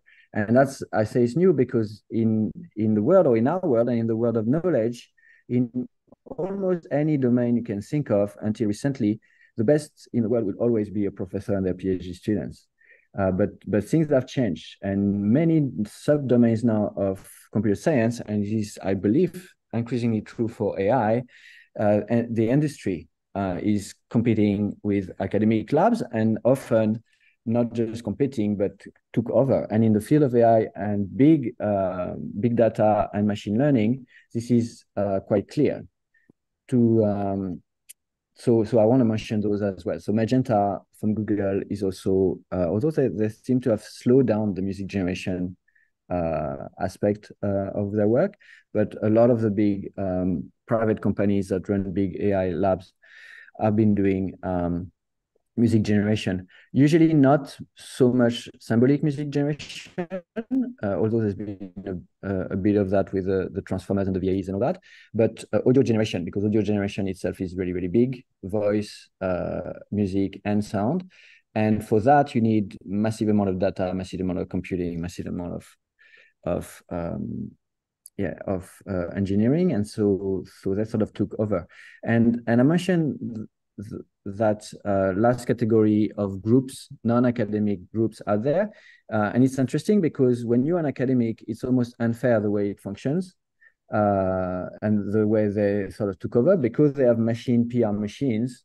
Their work is very, very visible, which is something that now matters, the impact of the research, and it's visible in a way that is unfair, for example, to my students, right? Because my students are like, well, we did a paper 2 years ago that are at least as good as this one, and nobody knows about it, right? And so that's been, so for example, probably no one, it's not the case that when prompt-based interface came out, people were like, oh, actually, Philippe was doing that 10 years ago, right? It didn't appear to people that way, and so that's something new, but something that the entire community is still unclear and somewhat ambivalent about. Like, how are we going to, in a long-term, interface those big industrial players with the academic world? There's a lot of things going on in that in the music AI field in general, but in this interaction between academia, industry, and the world of practitioners. Yeah. And within academia, what makes it also complicated is that this is an interdisciplinary field, right? So you get the computer scientist, you get the musician and the composer, often different schools within the university. And then you have teams that are trying to bring people together. You need the designer, the people doing the interface, the people doing the testing.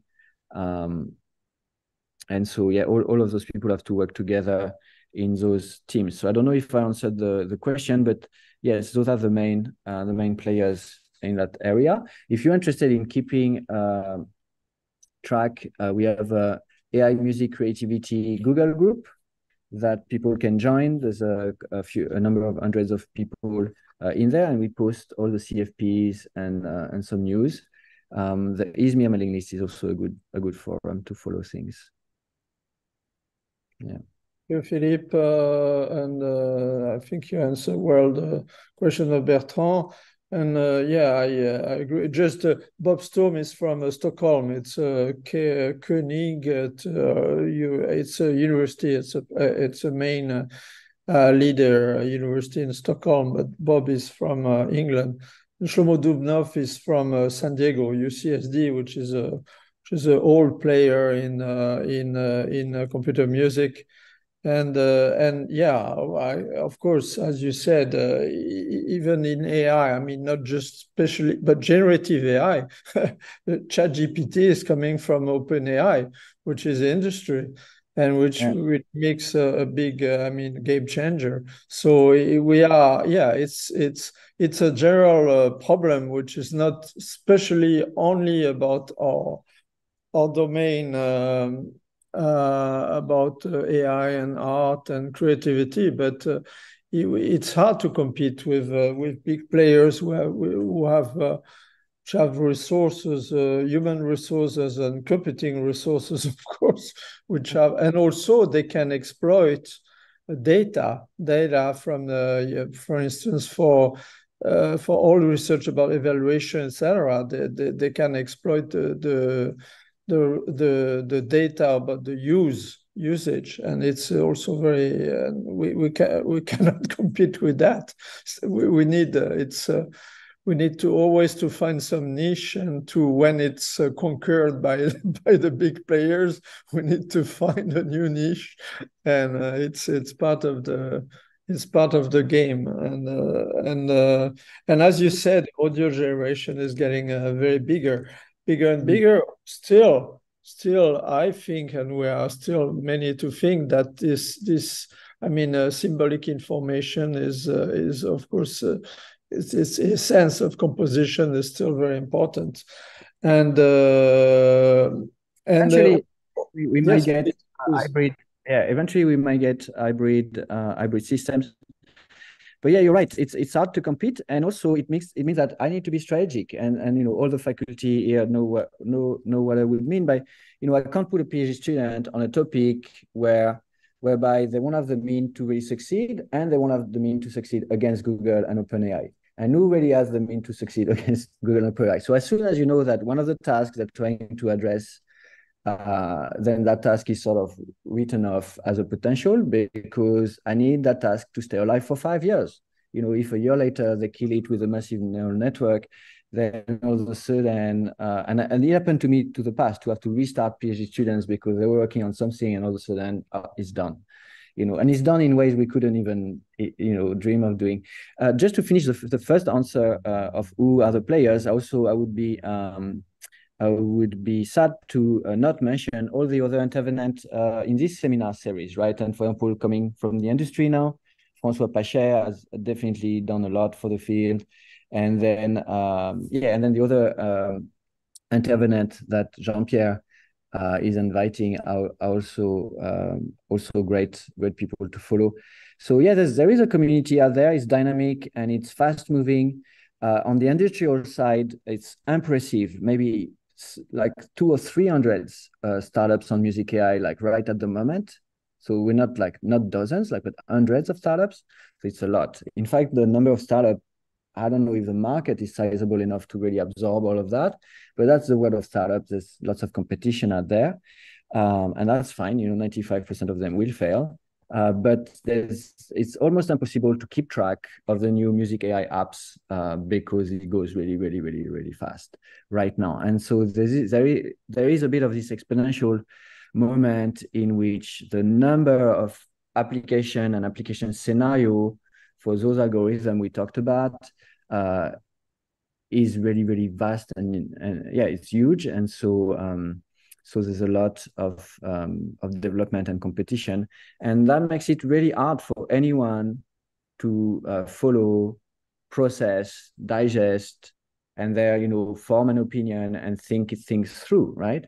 Just because this pace of change will have to slow down, like a plateau we need to be reached, because otherwise the flow I was talking about is changing all the time. In fact, if you use ChatGPT, the version might be changing in the background, and so one day you want to show your colleague or your students, hey, if you ask that, he would make a mistake, and then you show it, and then he doesn't make the mistake anymore because it's been corrected. And so the models behind, so sometimes the systems change very quickly, and the models behind the system change very quickly.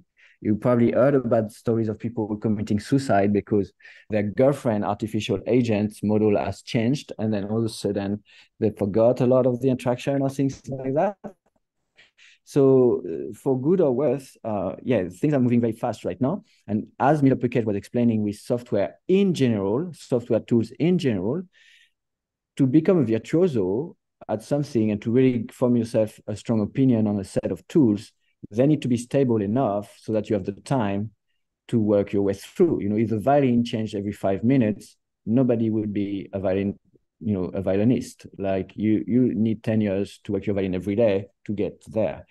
Well, the software we're talking about right now, none of them is 10-year-old, and they're changing really, really fast. So it will take time for things to stabilize, companies to be like, okay, this thing is now stable, it works, it's useful to my workers, let's integrate it.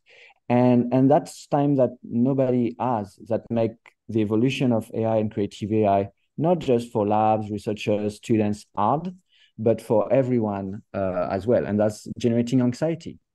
Because right now, for example, there's domain in which it already reached the point, like if you're a programmer, you have to use Copilot or some things like that. It will improve by 20 to 90% your efficiency. It's been shown already, meaning that if you don't, you will be a subpar programmer in 6 months, maybe in 1 year max, right? So there's like these sort of forces that are at play that sort of suggests that everyone will have to use these, and that's where I'm really interested in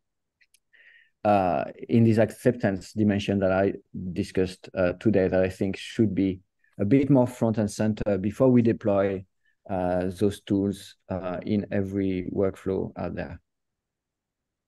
Thanks, Philippe. There's another question by Bertrand, but just before, 2 very short comments. Yeah, it was important to mention the work by François Pasquier, our colleague and friend at Sony Computer Science Lab. And after at Spotify, unfortunately, Spotify stopped the project, and actually there's big competition between these industry players. For instance, in a way, OpenAI, you mentioned about Magenta, Google Magenta, which was really somehow leader. And now recently OpenAI with ChatGPT, DALL-E, etc., really took took some kind of lead. And just my second comment about the startups, as you mentioned, there are many. Something interesting that I was contacted by a startup in France, which didn't use deep learning, because now like everybody's using just deep learning, and it's important to keep other types of foundational technology, and they are using constraint solving, for instance, and symbolic, and it's very important to keep this, because we who have some knowledge about the technology, we know the merits, and we know this kind of gigantic, really game changer through massive data and computational power, etc. But we know also the limits, so we need to continue, and including in the academy, exactly, not just joining only the mainstream, but continuing for the future, investing in the future. But I will stop here and go back to Bertrand. Second question. I also have lots of questions, but first the audience. Do you feel there are still non-AI actors working on generative music? Non-AI actors, meaning people that don't use, like you were just talking about the dominance of neural networks and deep neural networks. So for temporal modeling, we used to use Markovian systems and factorials and all sorts of probabilistic machine learning systems, which were at times working very well, but had limitations. And so neural networks has really been good at temporal series modeling, and music is really has both horizontal temporal dimensions and vertical alignment dimensions. So the neural network architectures are really good for that. But I agree with what just Jean-Pierre was mentioning, and there's a vast amount of techniques. And if you follow my Cadenza class, I think I go by families, and in a way, generative art was not born with even computers. Like this idea of having the art being a process, and that the process generate an outcome. That's an idea that has been really, really out there for thousands of years. And so dice music and the introduction of chance operations into art making, all of those approach are steps or baby steps toward generative systems. And so, yes, there is a wide variety of techniques that are not qualified as AI that are used in generative music.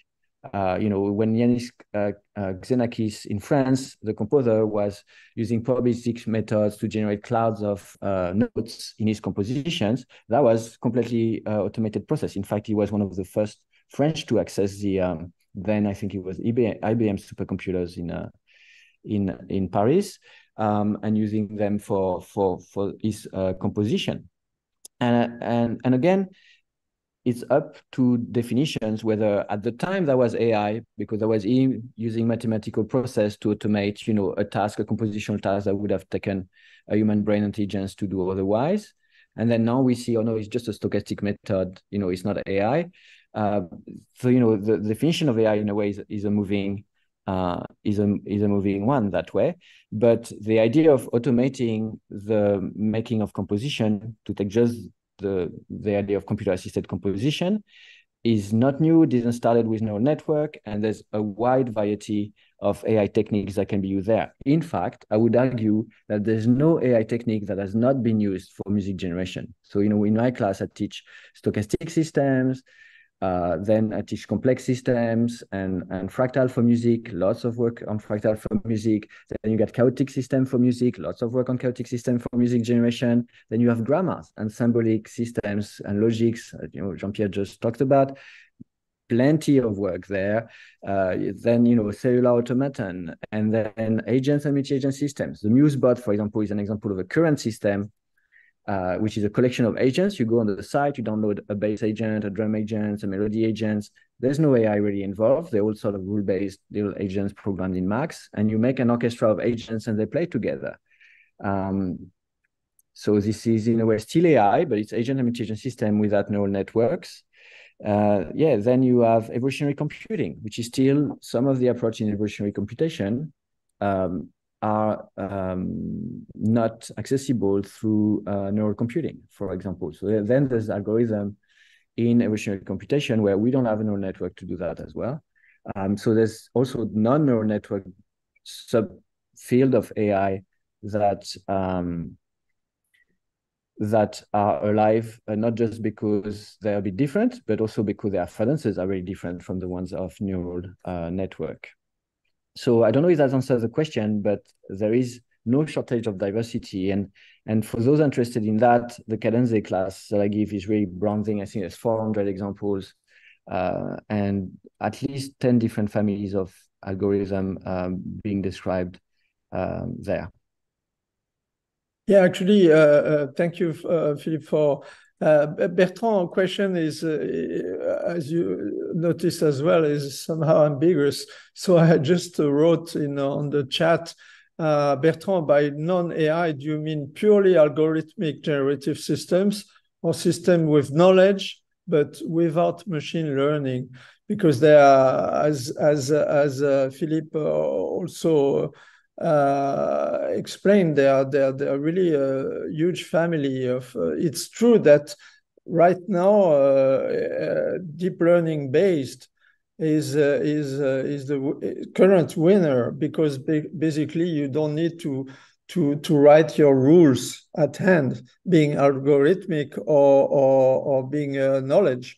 I mean, grammars, etc. So, but of course, the point is to combine human control. So that is some kind of human intervention. You like it better, that you want to control, etc.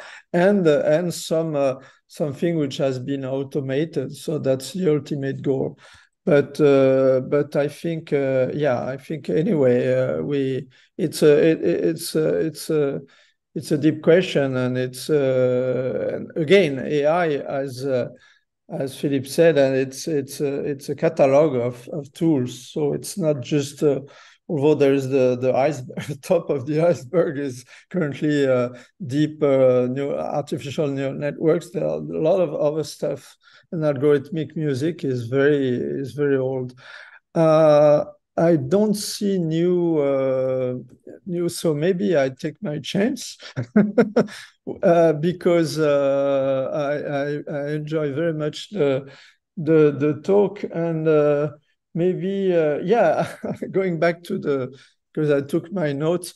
Philippe, you said in a way, why you ask a great question. Why would we remove humans from the loop?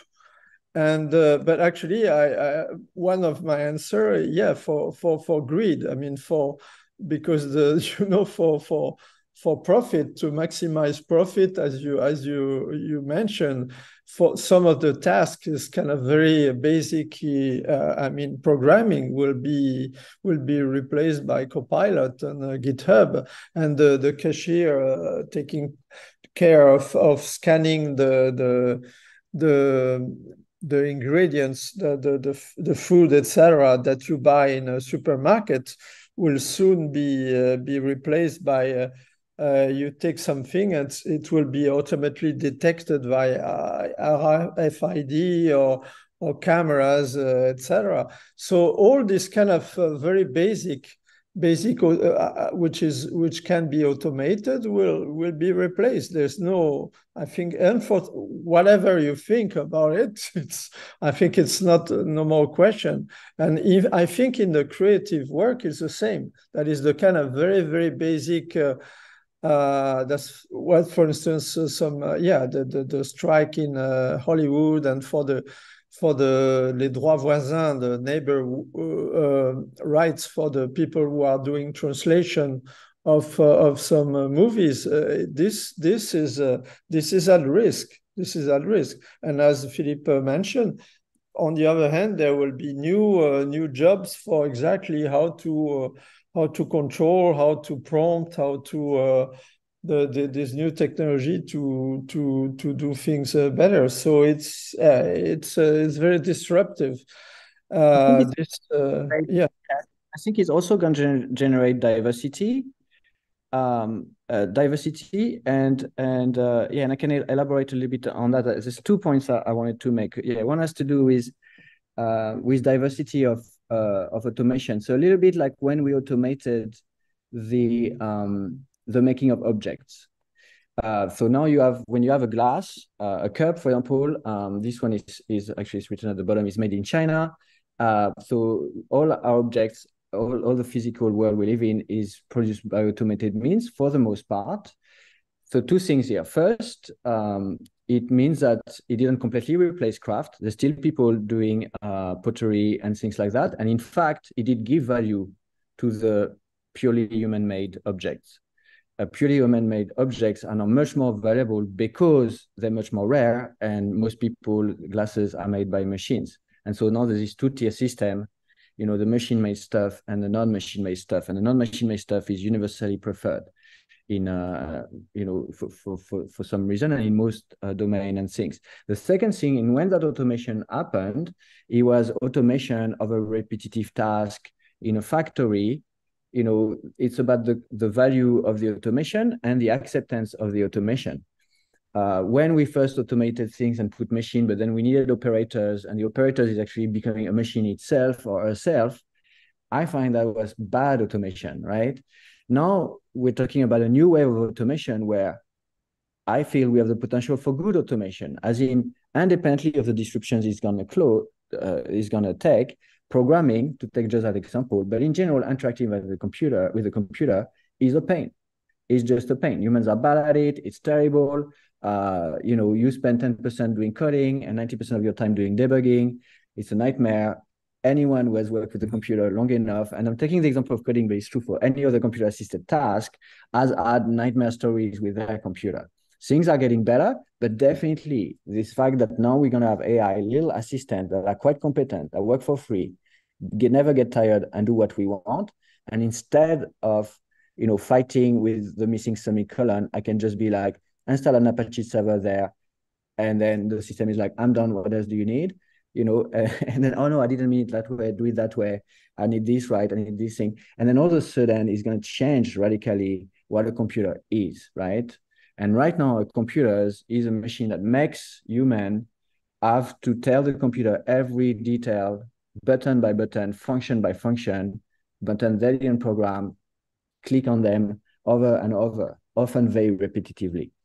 And so that is the experience that I hope those systems will improve. So again, and there's already studies on that, making professional therefore work faster, but possibly improving the quality of the work, because also then when you program with Copilot, you spend way less time thinking about the syntax and way more time thinking about problem solving, breaking down things in sub-problems, exactly the type of stuff that computer science professors like me want to teach their students, right?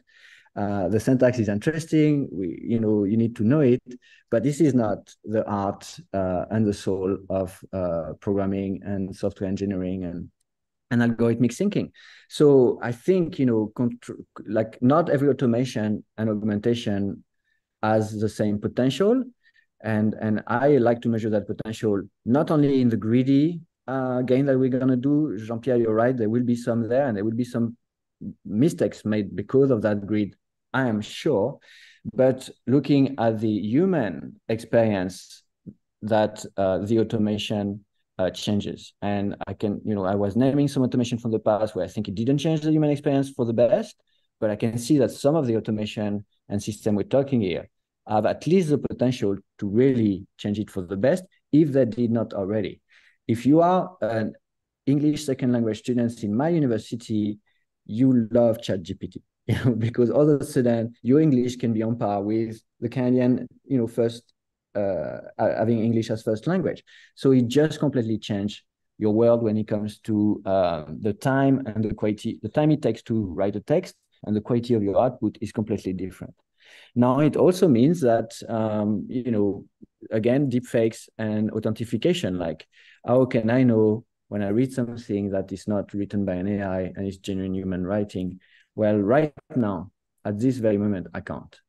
But a lot of people are working on that. Yes, point out those two things, because the grid is one part that we're going to gain upon, but hopefully there'll be other gains, or at least there won't be loss of human experience because of the grid, right? So that's this balance that I'm looking at. No, I agree. I mean, of course, it's a short-term grid is one of the engine, but fortunately, this is not the only one. Otherwise, the human being would be in real problem. But yeah, so it's already a bit after 6. So maybe some comments, and for not just for you, Philippe, but also for the audience to join the dots, and also maybe 1 or 2 questions. So comment, yeah, you mentioned the great talk, another great seminar by Jean-Marc Delton. It's interesting because you mentioned this, the fact that there's a bias against computational creativity that even I didn't know about it, that David Cope already under this. And now I would really recommend for those of you, audience, it was not yet listened to the talk, the seminar last week by Jean-Marc. It's very interesting because he also mentioned that, and one of the problems exactly that there's the community of graphic designers there's one designer who made some design, some graphic design, who looked artificial, and he had to defend himself, saying, "No, I did it with my own hands and without an AI tool." So now you need to prove that you are not a machine, or you are, as you mentioned, there should be some kind of logo, some kind of like the Creative Commons, some way to and also to mention the source. But I have a question also for you about also private comment that I really enjoy your I didn't know about a recent paper about the acceptance about MMs, and with the joint with Cubase with Steinberg. So I will read it with very much interest, because this is important to have this kind of study. But so I think the interface, the designer interface is very fundamental for the ease of use, as you know, of course. And somehow there's always this balance between beginners and experts. Experts, they want more refined control, more controls, and the beginners, they don't. And it's not just, cutting. I mean, just showing free controls, and if you're expert showing 100 controls, it's not that, because the beginner wants the point is to have the right controls, even if there are only free controls which have how to say it? Well, I think you got it. That is why, which have control enough. I mean, it's not just reducing the amount of control, it's just changing the focus.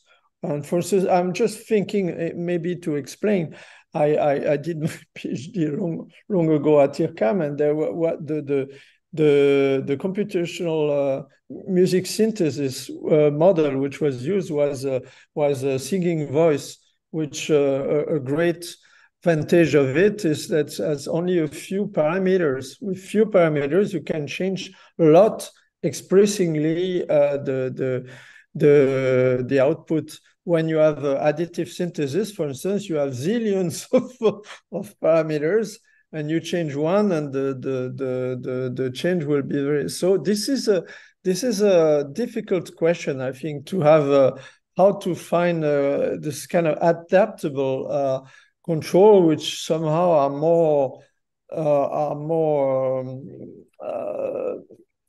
how to say, more wide for beginner and more reduced and not just cutting the amount of control. So I don't know if you have some idea.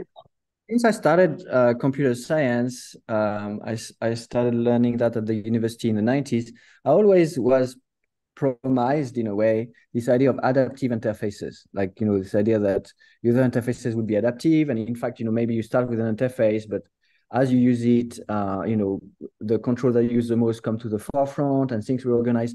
None of that ever happened, right? Because it turns out having an interface change on you is just a nightmare. And so people would go into the third submenu 3 levels down 60 times a day, because at their job, that's what they do, and maybe they'll find a shortcut and things like that. But adaptive interface so far has not been a thing, and I regret it. And so we are, in fact, have to balance either different version of an interface, or, there's this like advanced pan, and then you unlock like a myriad of parameters. And those are yet design issues that are well known in human-computer interaction.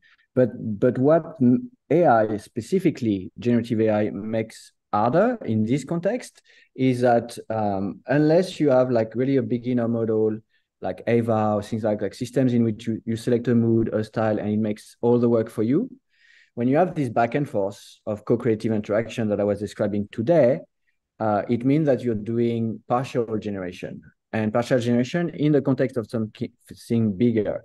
And so think about in-painting of like a few bars, or in-painting of the part of an image. Well, if I give you too much control, I can actually break the system in a sense, because you can ask stuff that are not meaningful. So if I let you mask the note that you really want, but then you got it wrong and you're not in key, and the note you mask are actually needed and the one you let go won't fit, then my neural network is like, sorry, but nothing musically fits here, given the request you did. Or the network will actually be bended and be like, I'll do something, but, and so if you want to resample, so it means that if you give too much control to a user in the context of the generative system, what we noticed is not only the user would get confused, but the user could actually sort of break the system by making a request that does not make sense in the context. And the neural network, interestingly, is often smart enough so that if it doesn't make sense, he's like, well, I would rather have silence, and he would generate silence, or things like that. And then the user is like, well, it didn't work. And then all of a sudden you're like, well, actually it did work. It's just that your request didn't make any sense, musical sense, in particular. And so you got these moments where for some control that we have, parameters that we could expose, you would have to assume some musical knowledge. And then the question is all about exactly those levels of how much musical knowledge do we assume by who. When we work with Steinberg and others, it was very interesting to see how they do that internally. And often what they do really is to give as little, independently of whether you're a pro or a beginner, because the majority of the licenses will be sold to non-professional, they give as little control as possible. And controls are made in such a way that you can't break anything. And so even a completely, dummy persona of a user would not be able to break things with the controls they give. So that's sort of the design policy that internally I sort of can observe without telling too much about how they do things.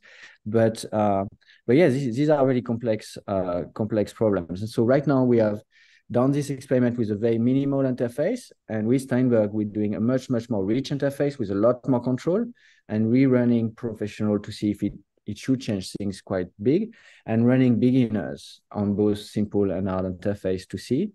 And what we want to evaluate in our case really is that it makes professional faster and better. And there's a lot of other studies now showing that is the case in other places like translation and like plenty of other tasks, some creative, some not creative. Interestingly, it also means in some domains, in medicine, in law, for example, they found that some users would be very good at using the AI and would get better quality result faster. Some would be less good and would get results faster, but not of the same quality. For example, in some domain, they found that people using AI make more mistakes. Because then you really have to be careful that the AI is right. So your attention needs to be somewhere else in a way. So we want to study that for professionally makes those type of differences. And again, we want to try to see if the experience though of doing the work is improved itself, because that really matters. If you can now compose music fast, but you don't like the process anymore, and it's a pain to open that software every day because you have to, because you want to be efficient, then it's going to be a nightmare and sort of, the scenario, the Orwellian scenario that everyone is afraid of. And so that's why we want to test that now. And then for beginners, it's a bit different because it's lowering the barrier of entry. 90% of people who buy a music software, they will never finish a track. They bought the software because they wanted to be a musician. They wanted to learn and get into the music, or they have a little bit already. And so for those people,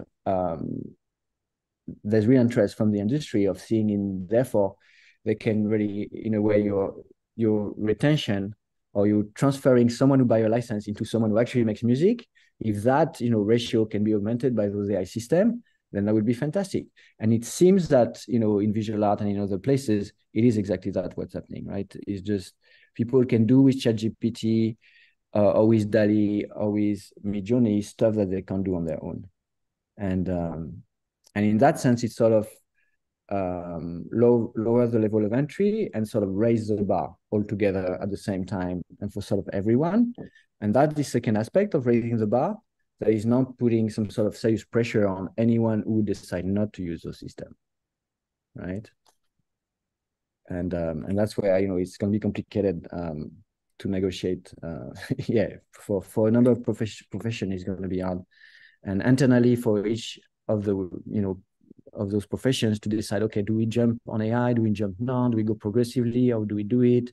Are we early? Are we like, I can see that, everyone is stressed. Same for a composer, someone busy with like, okay, am I like doing my next piece this week, or am I like spending time learning the stuff that Philippe is talking about to see if there's anything there for me? Like, when do I decide to go one way or another, right? Because not everyone is following everything all the time as we try to do, and even for us it's hard. And so that's another thing that is going to be really hard, is to manage with adoption and wave of adoption. Of course, the youngsters and some of the people that are more influencers or enthusiasts do follow, but the bulk of people is always a little bit behind, and so it's going to take a lot of time for those workflow to really penetrate our society, and that's true in the artistic field as well. So in the end, I'm giving a talk later this month on what is going to change for art education as well. So there's education in general, then there's art education, and then there's the art world and the experience of the creators, the experience of the audience. And then what's interesting as well that we don't talk so much about, because it's going to take time to really be recognized and emerge, is what, if any, new aesthetics, new quote unquote cultures, are going to emerge from those practices and those tools. Not just amplifying, helping, or become tools for existing aesthetics, cultures, and practice, but what new practice could be there. For example, in generative music, one practice that is still gaining momentum is live coding. This idea of building a generative musical instrument in real time by coding it, right? So that definitely is a new practice. In terms of new aesthetic, I was talking about the neural aesthetic. There's almost a visual art school now, a bit like there was like the various art movement, the Pointillist and surrealist and abstract cubist, etc. Now there is, the neural aesthetic whereby there's a group of artists that are using in particular GANs, and then you can sort of recognize in the aesthetic of the work that this is GANs, this is not oil painting. And so the same way you can recognize an oil painting because it is oil painting and it looks like oil painting, independently of the content, right? So there is all of that is also interesting for cultural anthropologist, to look into as it unfolds. Yeah. And it's very interesting, important to have exactly evaluation studies about the key question of evaluation and also acceptance. So your work is very, line of work with your students and your colleagues is quite important in that respect, because otherwise the tendency to the street just to make new products, new prototypes, and just because it's like for the scientific system that is there's incentive for creating something which is supposed to be new paper, new etc., and not really taking care of what's the life of this. What does it mean? What's the kind of long life study of it? So it's important to keep an eye on it. And I think, just going back to, Bertrand Petit, he confirmed that yes, when he said non-AI, he meant deep learning, non-machine learning based system, because it's really a big trend. But I think we'll stop here. I still have comments and questions to make, but let's keep for next time. And as I said, I plan to do on the last. I think it will be on the 12th of December. Try to gather everybody and exactly to have some kind of wrap up discussion to try. That I will try to summarize and to not close the debate, but at least to have some kind of lesson, some kind of things to go back home with. And with this, I really want to thank you, Philippe. It was a great talk. A lot of very interesting how do you say in English? Instigating, or it's interesting investigation. Yeah, examples and great work about evaluation and acceptance, which is fundamental. And I will have a look at Autolume, because I think this relation between visual and music is of course is fundamental. The scores, the very ways of notation. Anyway, so lots of fun and interesting things to talk and to work about. And so I will have a last check if there is some more. No, I think there's no more comment, no more question. Philippe, thanks a lot, and for your great talk. And so you will meet Nathan. It's a private information. My current and PhD student who worked with, interacted actually with Philippe and Jeff Hens about MMM's models. And in the Izmir conference, which is one of the big musical computation conference in Milan, if there's not flooded that you just told me. No. We see the situation. Hopefully everything is good for Milan in the next few days, but it seems that they're underwater right now. So we see this conference is carrying on. Milan will become the new Venice. All right, thanks a lot, and thank you everyone for attending today. Thanks a lot, Philippe. Andre, you can stop the transmission and.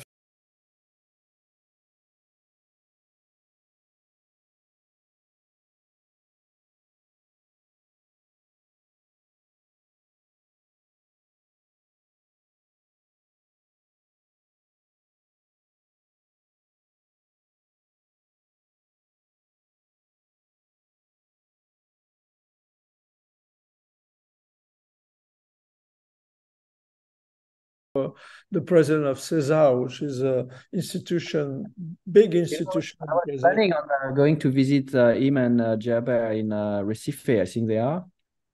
Oh, yes. It would be great. I'm still in contact, I'm still in touch because Recife and Nantes, where I'm going